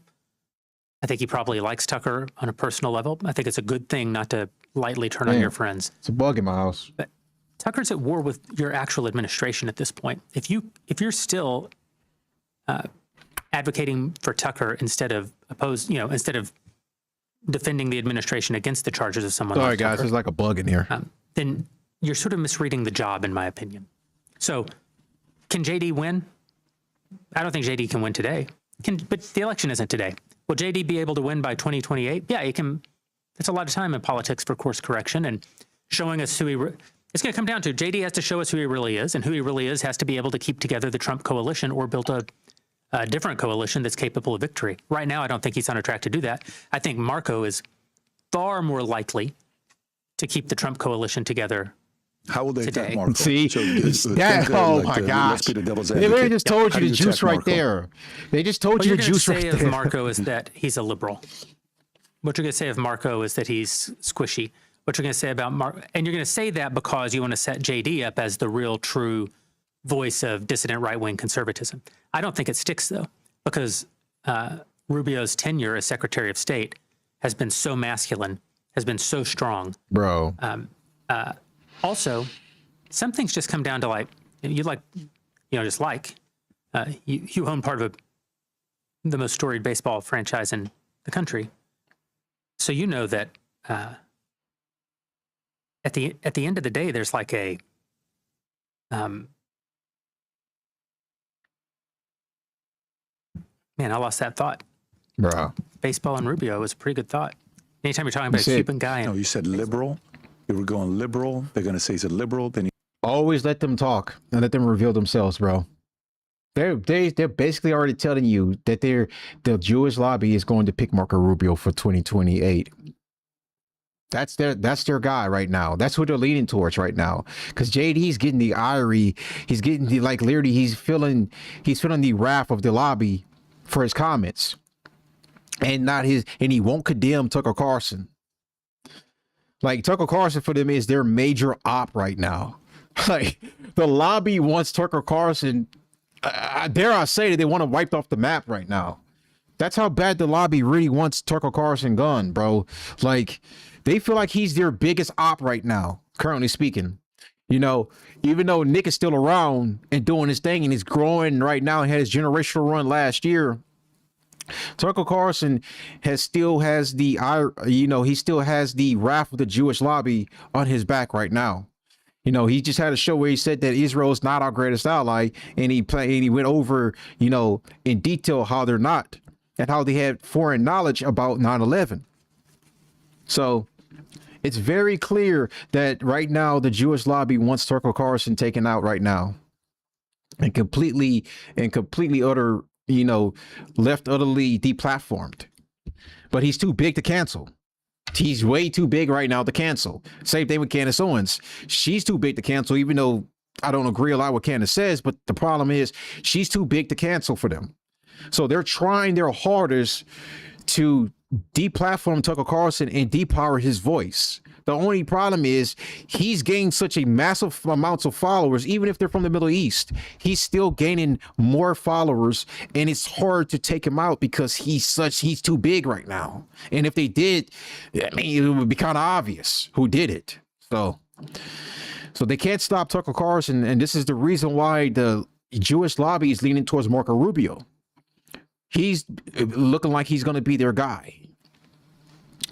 Because JD's had his remarks, and then he's not condemning Tucker, and then, you know, he's not doing what's being asked of them by, especially by Miriam Adelson, who donated $100 million to Trump during his campaign because he promised to go to war against Iran and destroy the IRGC, which he has not done so. So this is where this is it's getting really heated right now going into 2027 next year for the primary. I'm telling you, it's getting very heated and it's getting very juicy right now. Like, what's going on right now? These people are they're obviously choosing their sides right now. They're going ahead and get their money together. They're going ahead and getting ready to choose their golden boy, or in this case their golden ticket, and they're getting ready to start lobbying for their Israeli first president. You're going to say last 10 years, he had an incredible record. He did so well last 10 years. Yeah, well, as with baseball, the actual history of the sport can tell us a lot. In the last 120 years, no sitting vice president has sought his party's nomination to be president, to be the party's nominee for president, with the endorsement of the sitting president, and failed to gain it. But twice we've had a sitting vice president seek his party's nomination without the endorsement of the sitting president of his own party and failed to get it. So a lot of Marco's prospects are going to come down to, does Trump endorse J.D. Vance to be his successor?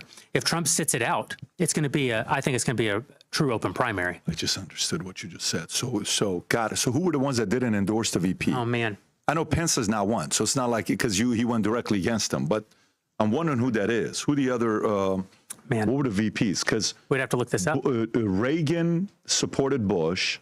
Okay. No, it's earlier than you and I. Okay, so these are names that maybe is not our time for us to be thinking about. Okay. It'd be interesting. And who remembers the VPs that didn't become president? You don't. Nobody does. Yeah. When we set out to create a shoe. This is crazy, man. All right, so let's go over here. So Daily Wire Jeremy Boren told Lucas Gage that white people do not exist as a racial group while claiming that Jews do, bro.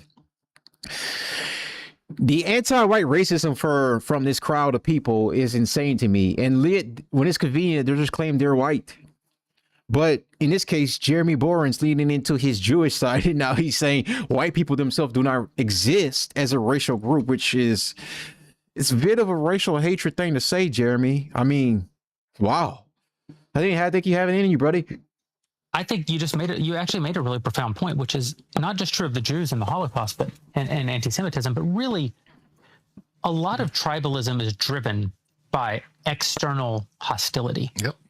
You know, one reason we don't have white race consciousness in America is because we haven't had to. We've been a majority, and there's really no such. We've been a majority, Jeremy. We've been a majority. But hold on, in the same interview, he'll refer to himself as Jewish too. Like, it's so funny. He'll flip flop from being considered. He says he's white, but then he'll go to saying I'm a Jewish, bro.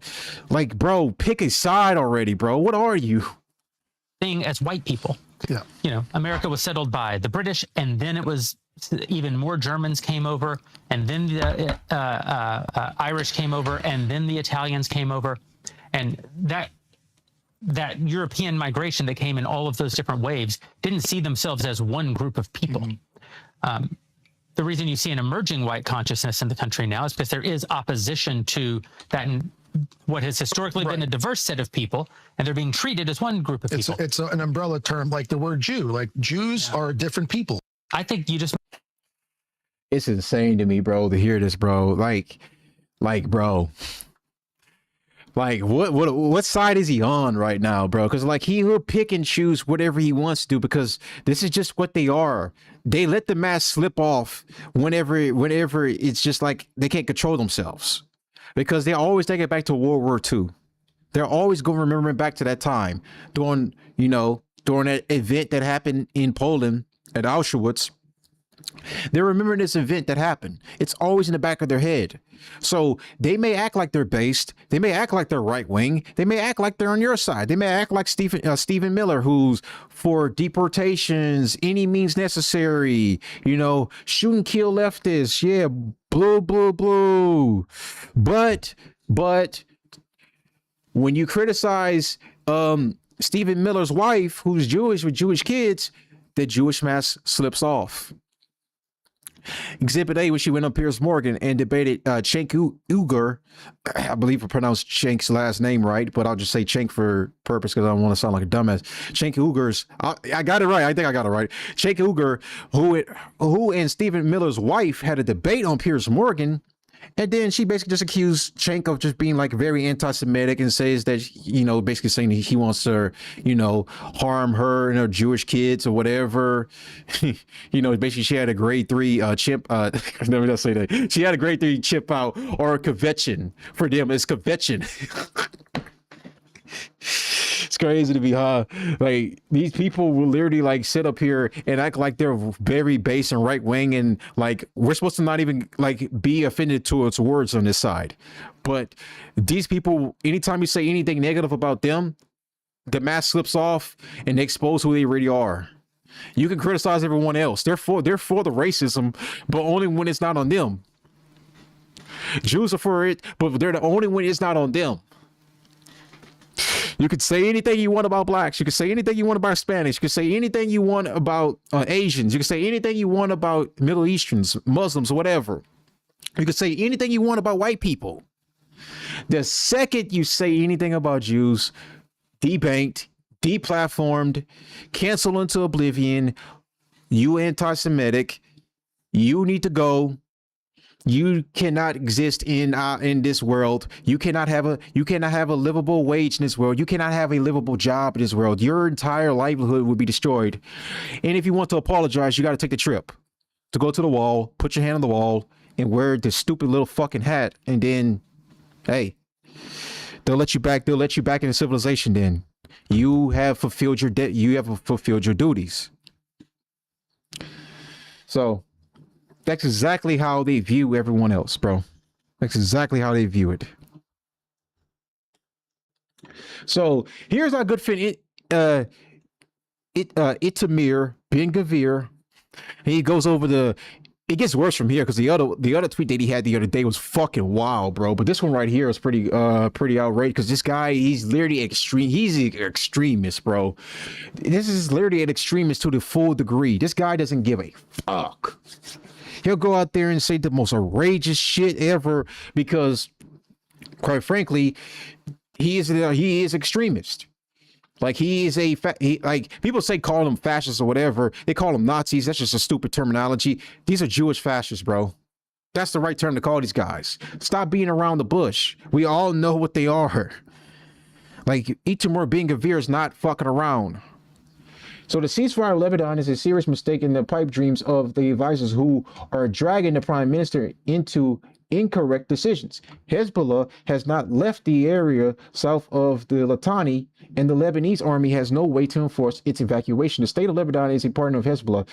These are ministers in its government from Hezbollah, and the relatives of the Hezbollah members serve in the Lebanese army. In practice, Hezbollah will only grow stronger, and instead of defeating it, Israel is coming to terms with its very existence. The prime minister should have told President Trump, we love and appreciate you, but Israel is a sovereign and independent state, and it cannot come to terms with the strengthening of a terror organization and with its very existence on its border. There are moments when one must know how to say no, even to the president of the United States. And when we don't do so, we will meet Hezbollah next time when it is much stronger and more dangerous. Although to my regret, I was updated on the intentions in the framework of a restricted meeting at the prime minister's, and therefore I request to hold a discussion in the cabinet and vote on a decision to cease the fire. This is a serious mistake. The problem, you see, even his own voice, he's conflicted about, I don't want the fighting to stop. I want it to continue. I want complete and utter bloodshed. I want bodies. Okay. This guy just passed a literal law where they would hang all Palestinian terrorists or any members of like Hamas. But the language in that law is that they consider all Palestinians Hamas. So but also that law does not apply to Israelis, like Israeli terrorists. It does not apply to them. It only applies to Hamas. And to them, Hamas is all the Palestinians. These people like literally have this extremist view of non-Jews, and they have this view after October 7 that any and everybody is trying to kill them. So they want to wipe out everyone around them completely, to the point where their very existence can never be challenged again. Because they always say this all the time: we're fighting for our existence. We're fighting to safeguard our existence. We're not trying to be eradicated. The problem is, with that way of thinking, it comes at the behest of other groups, especially the Palestinians, who are not all Hamas. They use this rhetoric all the time when they were bombing the shit out of them, that Hamas is hiding in the crowd somewhere. Like, it could be a groups of people in the building trying to hide out in safety, or be groups walking, just trying to live their everyday life, and then they just drop a bomb on them and just say Hamas was in the crowd, and never provided substantial evidence that they were in the crowd. Bro, insane. Fucking insane. So Itamar Ben-Gvir posts his genocidal rant calling for Israel to go berserk and obliterate all of Lebanon. Like I said, this guy gets extreme, bro. He gets extreme. For every terror of an Israeli mother, 1,000 Lebanese mothers must weep. All of Lebanon must burn, bro. That's why I said, you look at it like all the extremists in the Likud party, like Smotrich and Ben-Gvir are two of the worst. They're worse than even fucking Benjamin Netanyahu. Israel Katz, another one. They literally want to wipe out all of Israel's enemies. Doesn't matter the cost, doesn't matter how many. They wipe them all out. They want to wipe out entire civilizations, even if it means that their sovereignty will be protected. This rant right here is crazy that he even typed this in and posted this. For every tear of an Israeli mother, 1,000 Lebanese mothers must weep. All of Lebanon must burn. With all due respect to the Americans, Israel must make it clear to the entire world that the blood of our sons and the security of our citizens are not forfeit. All of Lebanon must burn. Our supreme duty is to protect the citizens of Israel and the soldiers of the IDF, and this commitment takes precedence over every other consideration. I told the Prime Minister, even in our private meetings, for every tear of an Israeli mother, 1,000 Lebanese mothers must weep. Enough with the ping pong. In the Middle East, you don't win with measured responses and restraint. You need to go berserk to obliterate, to crush the terror. Insane, bro. Only a fact, like, the dude, an extremist, a literal extremist will go out there and literally say that shit. That is crazy. And this is from Sean Ryan, who actually read this tweet out right now on his show. This is the Israeli Minister of National Security. And he's like the equivalent to like the Attorney General in America. Have you read this shit? Let me read it to you. For every terror of an Israeli mother, 1,000 Lebanese mothers must weep. All of Lebanon must burn. With all due respect to the Americans, Israel must make it clear to the entire world that the blood of our sons and the security of our citizens are not forfeit. All of Lebanon must burn. Our supreme duty is to protect the citizens of Israel and the soldiers of the IDF, and this commitment takes precedence over every other consideration. I told the Prime Minister, even in our private meetings, for every tear of an Israeli mother, 1,000 Lebanese must weep. Enough with the ping pong. In the Middle East, you don't win with measured responses and restraint. You need to go berserk, to obliterate, to crush the terror. Wow. Wow. That was, man, when I read that, man, that is just like pure evil, bro. That's pure evil. You cannot convince me it's not otherwise. So this is our own nation. Itamar Ben-Gvir isn't a madman. This is a logical conclusion of their belief system. Facts. This is literally what they believe in. They believe in constant war. They believe in bloodshed. They believe in dead bodies. They don't care if your entire ethnic group is wiped out, as long as their group is the last one standing. That's their entire goal. Their goal is like literally supremacy of all. And we're the ones funding them. And we get nothing out of this. We're the ones suffering economically from this stuff because we fund these motherfuckers to go start wars, and it impacts everyone else. But they're the ones that come out on the other end with far more to gain than we have. We've lost more than we've actually gained dealing with the Israelis over the years. So let's go ahead and jump into this one. The Iran peace deal was supposed to be signed today. It's been put on hold. Israel is carrying out more strikes in Lebanon. Netanyahu himself posted about this. J.D. Vance criticized it, saying that they're killing civilians that have nothing to do with Hezbollah. What the president has grown frustrated sometimes is that we seem to be right on the cusp of a major breakthrough in the agreement, and then all of a sudden there's a major explosion that goes off in a civilian population center in Beirut, and a lot of people who have nothing to do with Hezbollah lose their lives. Now, of course, he's probably trying to run for president. J.D. Vance said in a separate interview that Israel's trying to influence America's politics. U.S. intelligence warns again that Israel is likely to undermine the peace deal, something that all of us knew. Secretary Itamar Ben-Gvir said that Lebanon must burn for every single tear shed by an Israeli mother. 1,000 Lebanese mothers must weep. Twitter said this violated their guidelines, but they left it up because it's still contextually important for the public to understand how they think. Now, some people were saying, he has to be a psychopath. This guy's just sick and twisted. Well, it's not him.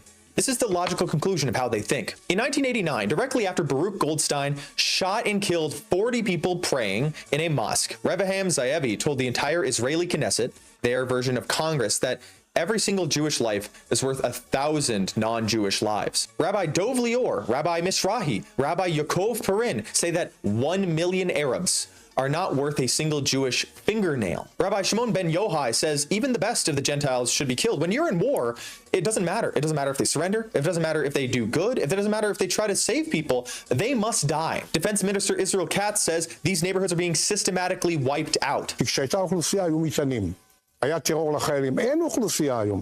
University of Jerusalem professor Ehud Sprinzak described the philosophy of Israelis like Moshe Sprinzak, Ami Popper, Baruch Goldstein, and Meir Kahana, saying they believe God desires that they kill the Goyim. It's no surprise that the peace deal is being destroyed. These people don't believe in peace. They don't want peace. The Torah Hamalek permits Jews to kill children who they believe may harm a Jew in the future. It's fine for them to kill a child. Israeli journalist Yossi Gervitz used to detail that they believe that Christians must die. Once Israel is great, it must subjugate the rest, or else it will become another in history. The Gush Emunim leader Rabbi Israel Ariel said a Jew who killed a non-Jew is exempt from human judgment and has not violated the religious prohibition of murder. When you see dozens of major political and religious leaders in this community saying what they believe about people outside of their community, it becomes abundantly clear. Itamar Ben-Gvir isn't a psychopath. This is just the logical conclusion of their belief system. Definitely. All right, so President Trump's relationship with Bibi Netanyahu is good, but we have to keep him a little bit sane. If it weren't for Donald Trump, Israel would be eviscerated. This is the comments right here that kind of got Trump and JD getting attacked right now. JD had his presser. Trump did this interview with Axios and basically said that, look, you have to slow down with the attacks on Lebanon because we're trying to achieve peace. But instead, you're trying to act like we didn't prop you up and created you and help you become the country that you are to this day. So show some goddamn respect and stop trying to undermine us, especially when we're trying to achieve peace. If it weren't for Donald Trump and Bibi Netanyahu worked well with me, but he will tell you, we're the ones with the guns, we're the ones with the whole deal, we're the ones with the B-2 bombers, etc. If it weren't for Donald Trump, Israel would have been eviscerated. Your relationship with Netanyahu it's good, but we have to keep him a little bit sane. Are you going to be able to control Israel from attacking Lebanon? Yeah, I will be. I mean, I wonder. They have a lot of respect for me, and they do as I say. Remember this.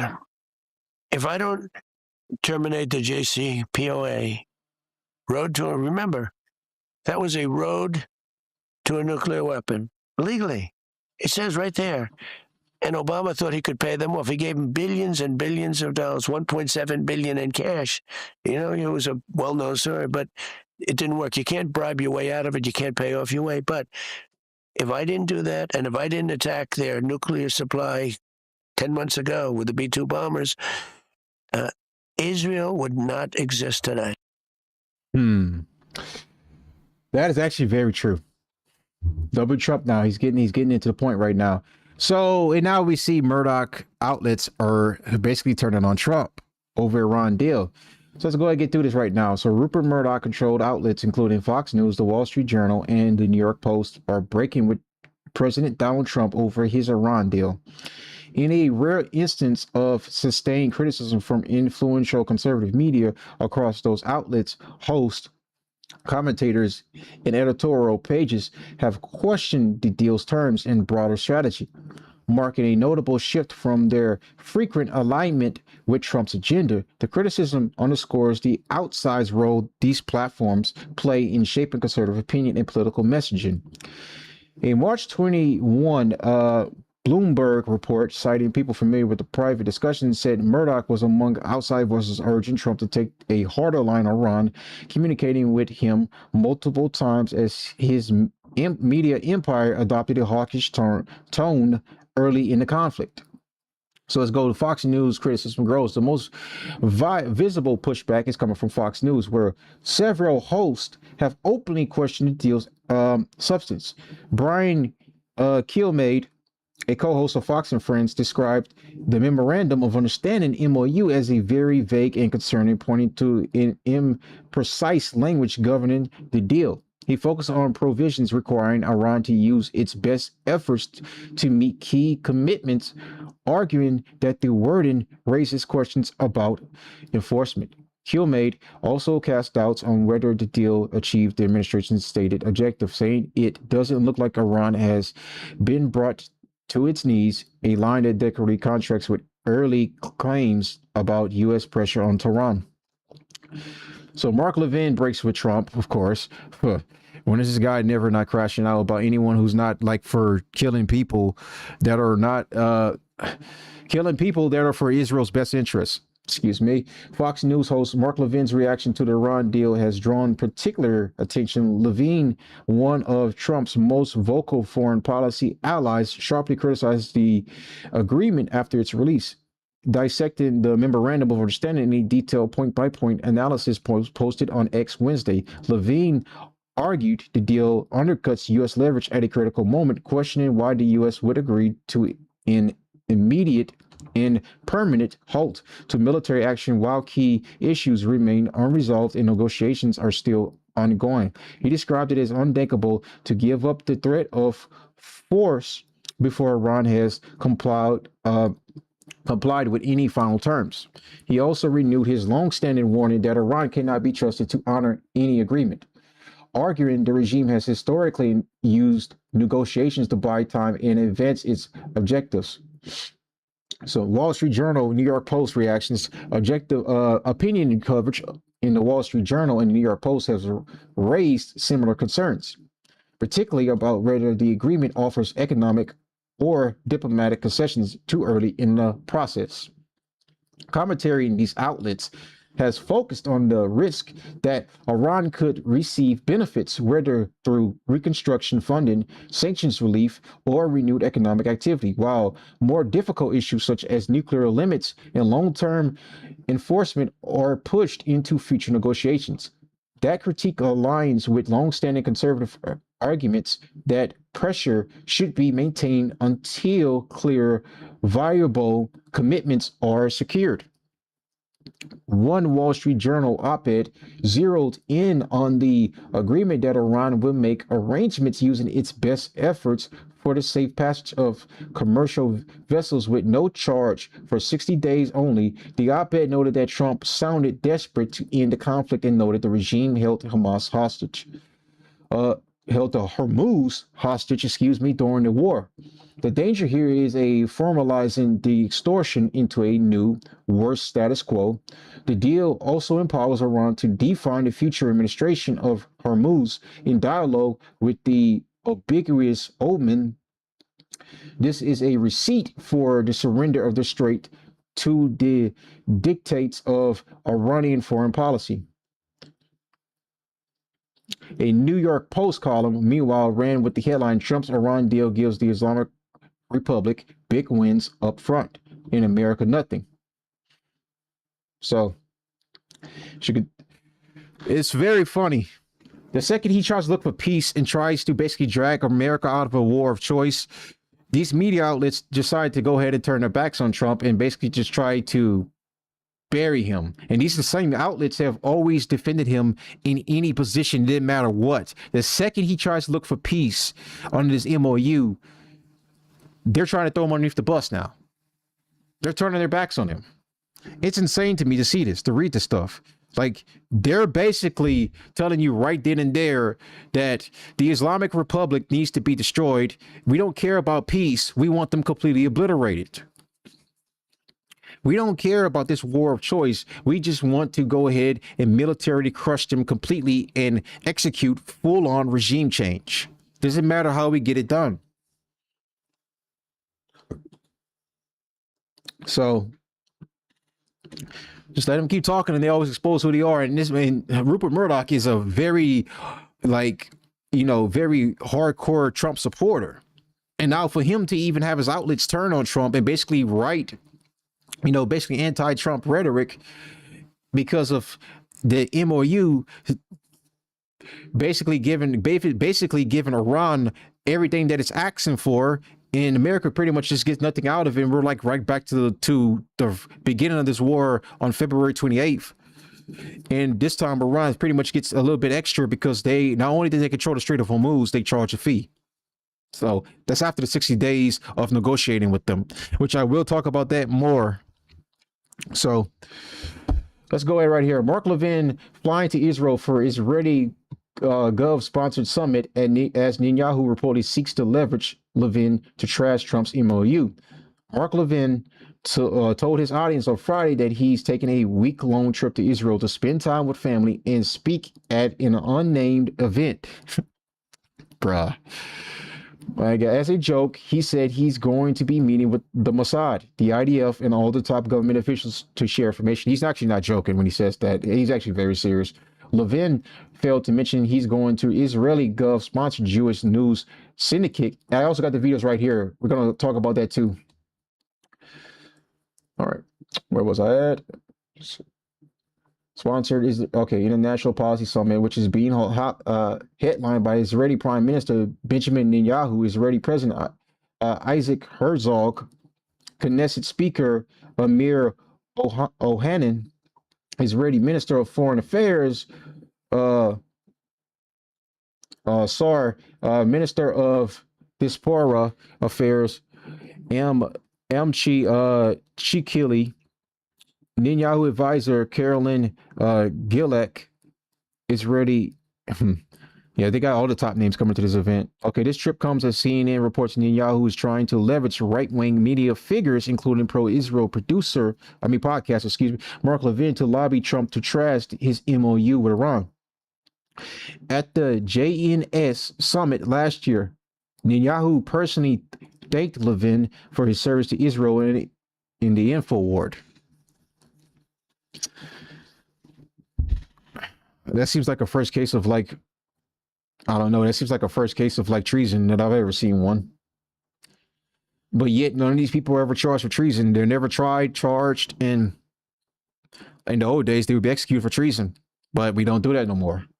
We just allow the traitors into the country to undermine our country, spread their propaganda, and they're protected far more than we are. Like Mark Levin's protected. He's protected class. Guys like me, not protected. Just keeping it real. I want to read something to you from the Washington Examiner by Claire Carter. It's a disgrace. I promote this website all the time, but we'll never do it again. The headline is Mark Levin says Iran war should continue after 2026 elections. Listen to this. As Netanyahu reportedly lobbies right-wing pundits. He hasn't lobbied me. I haven't even talked to him. Didn't even ask me. I've told you folks 1,000. I'm on nobody's payroll. I don't work for anybody. I haven't talked to Netanyahu at any time during this war or the June bombing. But what if I did? So what? But I didn't. What if I did? So what? I have a little announcement. I won't be here next week. We have some great guest hosts, and you can always listen to the program on the internet. Our podcast, which is simultaneous. And just go to marklevinshow.com. You can find us anywhere you want, live streaming, hopefully on your affiliate station. But in many ways, you can still listen to the program. Now listen to this. For 2.5 months, we have scheduled a trip to Israel. By the way, our buddy Sid Rosenberg's already there, the morning man on WABC. He's great, as are other people and so forth. So the conspiracy nuts will start. But in addition to going there to speak at an event, we're also going over there because we have a son that's newly engaged, and we want to spend some time with him and his fiance as well. And then I'll be coming back. I'm only there a week.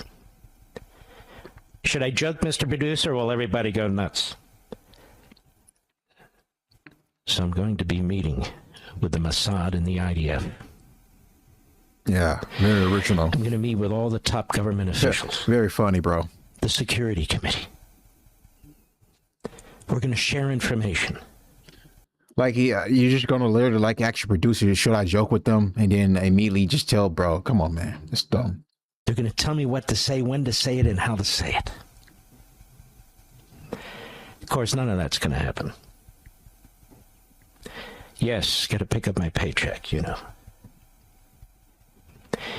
You know, we have these woke right Congress people from time to time. They go online and they say, we want to know who's getting paid by foreign government. So do I. So go find out. I mean, we already know you're getting paid. So, I mean, if you're not getting paid, I mean, ethnically, you're just doing this because they're Jewish and you are too. You have no, that's why I say he can never be a nationalist. He has no allegiance to this country. He's a nationalist for Israel. I don't know why he just doesn't go live there. Like, Mark Levin has no loyalty to America. He's not a patriot. Like, a long time ago, you might have thought Mark Levin come up as being a nationalist, but now he exposed himself as like he's not a patriot. He's not patriot. He has no loyalty to America. He has loyalty to the Israeli government. He has loyalty to Israel. That's where his loyalties lie. He don't lie with us. He'll turn his back on us quick in order for Israel to get ahead first and foremost. Like, these propagandists will live in this country, no problem. They'll live in this country, no problem. But when we tell them to get the fuck out of this country, go live in Israel, oh, they don't want to go do that. Why not? Israel's such a great place. You've been there all the time. Your people, your family are there. Jewish people are there. Should all go assemble there and live there, because if it's such a great place for your people, why not leave America? Because sometimes you feel like you're being attacked here for being Jewish. You feel like you're being targeted for being Jewish. You feel like you're going to, I don't know, worst case scenario, be deleted for being Jewish. Then if you feel this unsafe, why not just go live in Israel? That's a good question. Why not? Because they ready to stay here and run their propaganda machines and undermine the real nationalism, real right-wing movements that are America first, we're really America only, and they want to push the interests of America at the helm and not the interests of the Israeli government. So, but Mark Levin, not a patriot at all, would never say none of this stuff. Find out who's paying them. Excuse me. Nobody's paying me except Westwood One and Fox and Simon & Schuster. That's it. American companies. Foreign money, you know what? It wouldn't even cross my mind. And so you have these people talking about, are you an American? Are you an American first? Are you American? Well, who's paying you? Well, you know. Look at this guy Bannon. Of course, he's all locked up. Pretty much he was. This guy Tucker Carlson, Owens, all these, were they? I don't know. I'm not accusing him of anything. You are But it'd be a accusing good him. place to start. Then you got guys online who are making a fortune off Qatar, investments in Qatar, investments in Saudi Arabia. What is it? Cyber? What's it called, Mr. Producer? I don't even know. The currency, the digital currency. Bitcoin. They're making money off Bitcoin. They're making money off this guy and that guy. And then they go, are you taking your directions from Netanyahu? It's just shocking to me how sick this is. It's really sick. Yeah, it's very shocking, huh? Very shocking that you're not a patriot to this country. That's what it is. All right, let's see right here. I got some more. So I remember I read this the other day. So Israel Hayom, if you don't know, that's the right-wing news outlet that's owned by the Adelsons, Miriam Adelson and Sheldon Adelson. It's Adelson or Adelson. Either one I believe is correct, but the Adelsons, they own Israel Hayom. And this guy, there was a recent article that was published the other day. I'm not going to read the entire article out for you, but the guy that wrote the article was just basically just like bitching and just like, you know, basically vented to Trump about his frustrations that Trump is not way more for Israel's interest than he thought.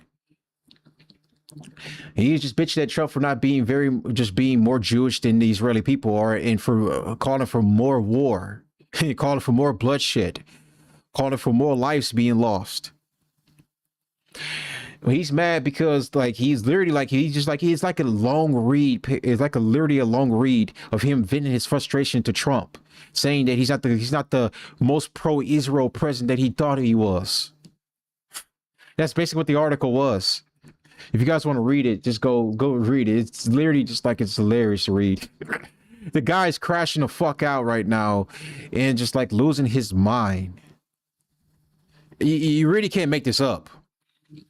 Like he's mad because Trump is trying to get out this war of choice and trying to actually seek peace and try to save the global markets, which is being affected because the Strait of Hormuz is blockaded by blockade of a blockade.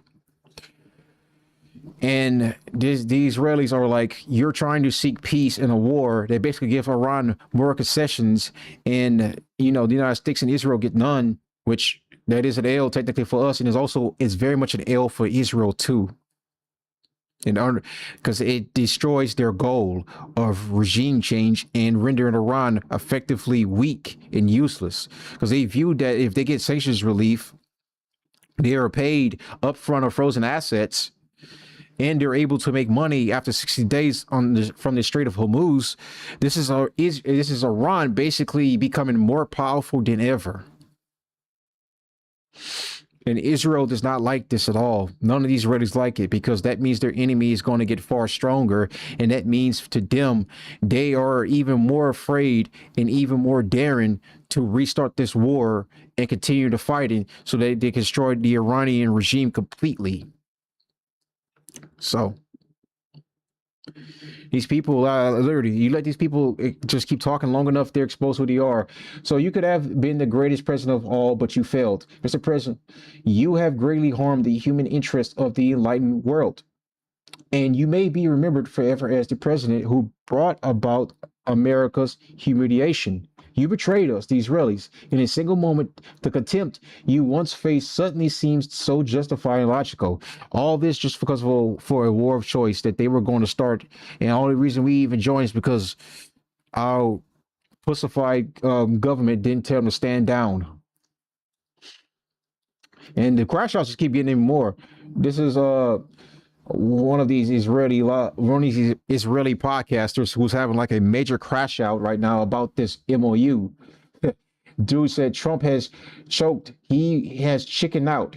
I'm out of my mind here. The Israeli lobby has buyer's remorse on Trump. That's very I honestly don't know if it could be worse, because if this war ends the way I fear it's going to, America is going to be in a strategically, tactically, and militarily worse position than it was under Biden and before Trump came back into power. That is to say, he made a choice to test America's resolve, America's ability to win war, to exert its will, to change the nature of the map, and he has choked. He has chickened out. He has bled himself dry, and better that we shouldn't have done it in the first place, because we have 25 years left. We have 75 years left of this century. We have 75 years left of the century. Trump, the crazy lunatic psychotic who doesn't care about lives and will do anything and do anything, could not bear the idea of putting a boot on the ground anywhere in Iran, and could not bear the idea of a single American possibly being taken hostage, which I understand. I'm not saying that either of those is a good thing, but if you're going to go to war, you have to put boots on the ground. If you're going to go to war, you have to understand that there are sacrifices, that not only is the military, which is a volunteer military, everyone in the military has volunteered to put their lives on the line for their country, and that the country itself may have to sacrifice in the form of wildly higher oil prices. If you think that the American national interest has to be engaged in this process, and if you go into the process and you lose it, and it's a complete war of choice, you have made things worse. The situation is worse. It's worse than it was on the 28th of February. And these guys always literally just want bloodshed. They want our troops to die for them. So this Israeli minister Ben Gvir, Lebanon, if all Lebanon should become our playground, all Lebanon should be our target. And they tell me, wait a second, there is Lebanon, there is Hezbollah. I do not accept this artificial approach. This guy is a real psycho. There you have it. Israel is using Hezbollah as an excuse to ravage Lebanon. This is שיש על שטחים מסוימים במדינת לבנון. כל לבנון צריכה להפוך להיות מגרש המשחקים שלנו. כל לבנון צריכה להיות מטרה שלנו. ואני אומרים לי, רגע שנייה, אבל יש לבנון ויש חיזבאללה, אני לא מקבל את הגישה המלאכותית הזאת. לבנון היא מדינה. יש שם בממשלה של לבנון חברי חיזבאללה, שרים מטעם החיזבאללה. יש לה מדיניות של דלת מסתובבת. שיש על שטחים מסוימים במדינת לבנון. Bro, guys not beating the allegations of wanting to fucking go for war. Okay, let's listen to BB's response to Trump. What would the U.S. do?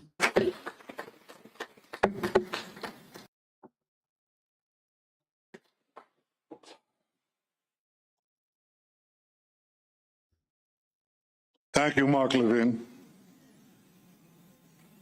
I wish I could use you as my advisor. Every day. You know, in the United States, they say that President Trump does everything that I ask him to do. And in Israel, they say that I do everything he wants me to do. Well, neither is true. We're leaders of independent and proud countries. We stand for our interests. I stand for the interests of Israel. Fucking cold in here. And for its security. And often we see eye to eye, sometimes we don't. But we respect each other's sovereignty, leadership, and commitment to our people. Last year, standing on the stage, I saw some of you. I can't see any of you right now. But I saw some dear friends who are here. Richard, thank you. We also have the Serbian president of Bosnia-Herzegovina. Thank you. Thank you, madam. We'll have an opportunity to talk tomorrow. There are so many dear friends here, and I mean that. So last year, standing on this stage, I spoke about decisions, difficult decisions, historic decisions. Decisions that many at the time, Mark, many of those running against me, said that I shouldn't have taken at the time. They told me not to enter Rafah. I entered Rafah. I was told not to strike Hezbollah. We struck Hezbollah. They told me not to confront Iran. We confronted Iran. And today, Today, I want to begin with a simple question. What have we achieved? Because these same people and whatever, their cronies in the press are trying to diminish our achievements. In fact, they're trying to erase them completely. So what is it that we achieved? Here's what we achieved. We prevented Iran from carrying out a plan to annihilate us, and today they would have had a nuclear weapon, an atomic bomb to do so. We prevented that from happening. We removed an existential danger. And had we not acted in Operation Rising Line and then in Operation Roaring Line, Iran would have had atomic bombs, and let me tell you something, they would have used them. That's what we prevented. Together with our American friends, the American Air Force, the American military, we carried out the largest airstrike in our history. We destroyed Iran's nuclear infrastructure. We knocked out 20 of their top nuclear scientists, 12 in Rising Line, another 8 in Roaring Line. And when you take out the scientists, it's very hard to make a nuclear weapon. Exceedingly hard. We decapitated the leadership of the terror regime. We shattered their missile industry. We knocked out their Navy. We knocked out their Air Force. We attacked their military industries. We attacked their bridges. We attacked so many targets that the cumulative damage that we did to the IRGC economy is not counted in the millions. It's not counted in the hundreds of millions. It's not counted in the hundreds and the billions. It's counted in hundreds and hundreds of billions of dollars. And it will take them a long time to recover. A long time. And they may not recover.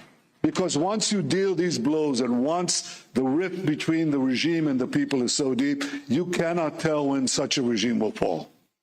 And I think we created the conditions for its future fall. That is what will be the real triumph. When the Iranian people take their own destiny in their hands and they knock out this brutal regime that is terrorizing them and terrorizing the rest of the world. But we didn't just confront Iran. We shattered Iran's terror axis. We took out Sinwar, we took out Hania, we took out Dev, we took out tens of thousands of terrorists. And despite those who said it couldn't be done, we brought back to Israel every single hostage, every last one of them. That too, some of my critics, they don't want to be reminded of this, but they said, stop before Rafah, make a deal. Let's get the terrorists, let's get our hostages out. We don't have to enter Rafah, we don't have to take the Philadelphia corridor, we don't have to take on Hezbollah, and for God's sake, we shouldn't take on Iran. But we didn't listen to them, and we did it. We got them back because we put our brave soldiers, our incomparably heroic soldiers, right into their stronghold in Gaza. And they capitulated. We brought back every last hostage. Yeah, at the expense of like hundreds of thousands of Palestinians killed, displaced, and still not recovered 100%. Yeah, they brought back all their hostages at the expense of like thousands of Palestinians being killed, to starve to death, you know, being shot in the back of the head just to go get some food. Yeah. Tell us how you really feel, BB. Tell us how you really feel. It's an achievement that I think the entire people of Israel and the entire people of the free world should be proud of. We brought them back.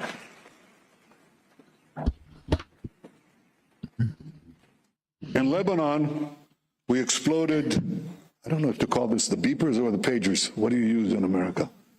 Beepers. We exploded the beepers. We took out Nasrallah. We decimated Hezbollah's military machine. We prevented the Ridwan force from invading the Galilee. We destroyed over 90% of the 150,000 rockets and missiles that Hezbollah amassed against us. We established a security zone in Gaza. We established a security zone in Syria. We established a security zone in Lebanon, and we shall keep it as long as it's necessary to protect our people.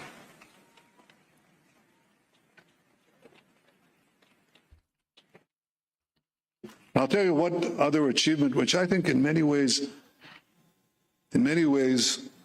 as Sarah tells me, and I listen to, you know what they say in the Bible. Everything. Funny, they're quoting the Bible, but who killed Jesus? Sarah said to Abraham, you know, and what God said, he said, everything that Sarah says, you should listen to her. Well, I'm not Abraham, but I listen to my Sarah. I think the greatest achievement we have made is to break through the barrier of fear. For years, people told us, you cannot attack the soil of Iran. Yes, you can do Mossad operations, and we did, quite a few. I authorized many. But you cannot send our military to Iran. But we changed that. We sent our brave pilots over the skies of Iran, and they took out targets, regime targets, terror targets, missile batteries, missile production sites, and nuclear sites. We changed Israel's security doctrine. We initiate, we attack, we surprise, and we attack those enemies that seek our destruction, that seek to kill us. We attack them before they have a chance to do so. If you know Hebrew, hakam leorgecha, hashkem leorgo. Kill them first. Does that include the civilians, though? If you say kill them first, does that include the civilians? Do you consider all the civilians terrorists? Because your ratio numbers in Gaza, it was not a good ratio number, especially for civilian to soldier. So when they say just kill them first, who does that include? Now, I came here on the 50th anniversary of my brother's fall in Entebbe from Mount Herzl at his graveside. Yoni fell in Entebbe,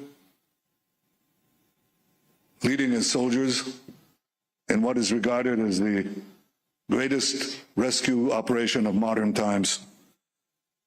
Entebbe showed that a free people, if they mobilize their courage and muster their strength and their will, they can overcome the worst tyrannies in the world, however threatening, however challenging. And indeed, after the Entebbe rescue, the rash of hijacking that was covering the entire world, that rash of hijacking almost stopped completely. But the terror regimes did not disappear. And in fact, they continued to grow. And the worst of them, of course, is Iran, the greatest sponsor of terrorism on the planet. 35 years after Yoni fell in Entebbe in 2010, my father celebrated not far from here, the Begin Institute. He didn't celebrate. They celebrated for him his 100th birthday. And historians spoke of his historical research on the Spanish Inquisition and on the origins of Zionism. And those who knew the story of his actions in the United States to muster support for the Jewish state during World War II, his meetings with Eisenhower and many others, they spoke about that too. And after a day's worth of lectures and compliments and praise, my father came to the stage, unaided. He was 100 years old. And he said this. He said, thank you for your compliments. Thank you for these kind words. But time is short. So let me get right to the point. And here's what he said. Here's the point. Iran vows to destroy the Jewish state. The people of Israel are showing the world how a nation should behave when faced with an existential threat. Stare unflinchingly at the danger, calmly consider what needs to be done and what can be done, and be ready to enter the fray at the proper moment. And then he ended his words, these are the last public words in my father's life. This leads to my certain belief, he said, that our people will roll back this danger to our existence. Well, 16 years later, we did just that. And I say to you now what I said at my brother's grave just a few hours ago, today. I said, no matter what happens in the talks, with an agreement, without an agreement, I pledge to you that Iran, as long as I'm prime minister, will never have a nuclear weapon. Never. Yeah, okay, good. What about your illegal acquired nuclear weapon that you stole from us? You gonna mention that? You guys are not supposed to be having a nuclear weapon either. That would disqualify all the aid we provide you with, because you acquired a nuclear weapon illegally under our noses, of course, and you legally have it in your possessions right now. So if Iran can't have a nuclear weapon, you shouldn't even be having one either. As long as I am the prime minister of Israel, I will not let that happen.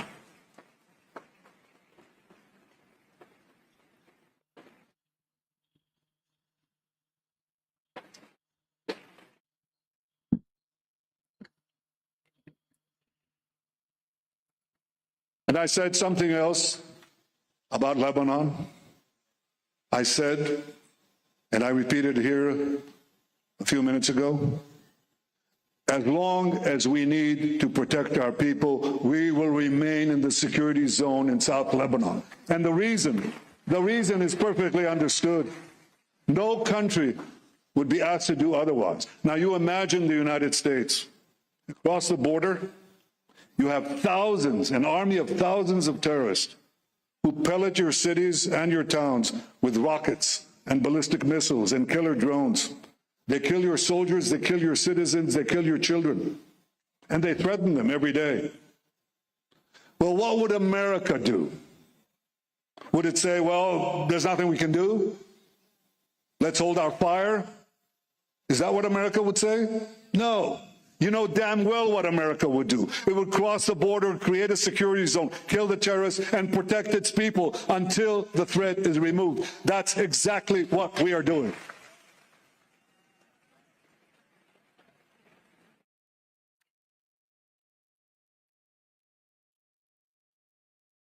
Again, trying to conflate America's interest and Israel's interest together as if they're like the same thing. You guys are going for complete destruction and annexation of Lebanon. That's clearly what you guys want to do. We don't want to annex Lebanon. We want peace to come back to the region so the Strait of Hormuz can be open fully, and we don't run into like a global recession. The Israelis don't care. They just want to destroy. And let me tell you something else. No country would do it better. No country would do it better, because the terrorists do not just target civilians, they also hide among their own civilians. They are, by the way, committing a double war crime in doing that. So the question is, what do you do about it? We target the terrorists, but there are some civilian casualties in every such war, in every such urban warfare. And normally, the ratio of combatants to non-combatants killed, non-combatants to combatants killed is about 7-to-1, 8-to-1.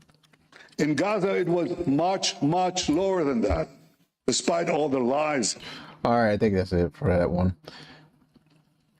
As much as I love to hear this guy complain, I do got to get out of here. So that's all I got for you guys today. Going to be back tomorrow. I'm gonna finish reading the the rape gang inquiry that was posted by Rupert Lowe, and we're gonna talk some more about the Iran war. We might finish the half of this video. It's not that much long, but I'm gonna get out of here because I'm getting kind of sleepy. So I'll see you guys. Be back tomorrow.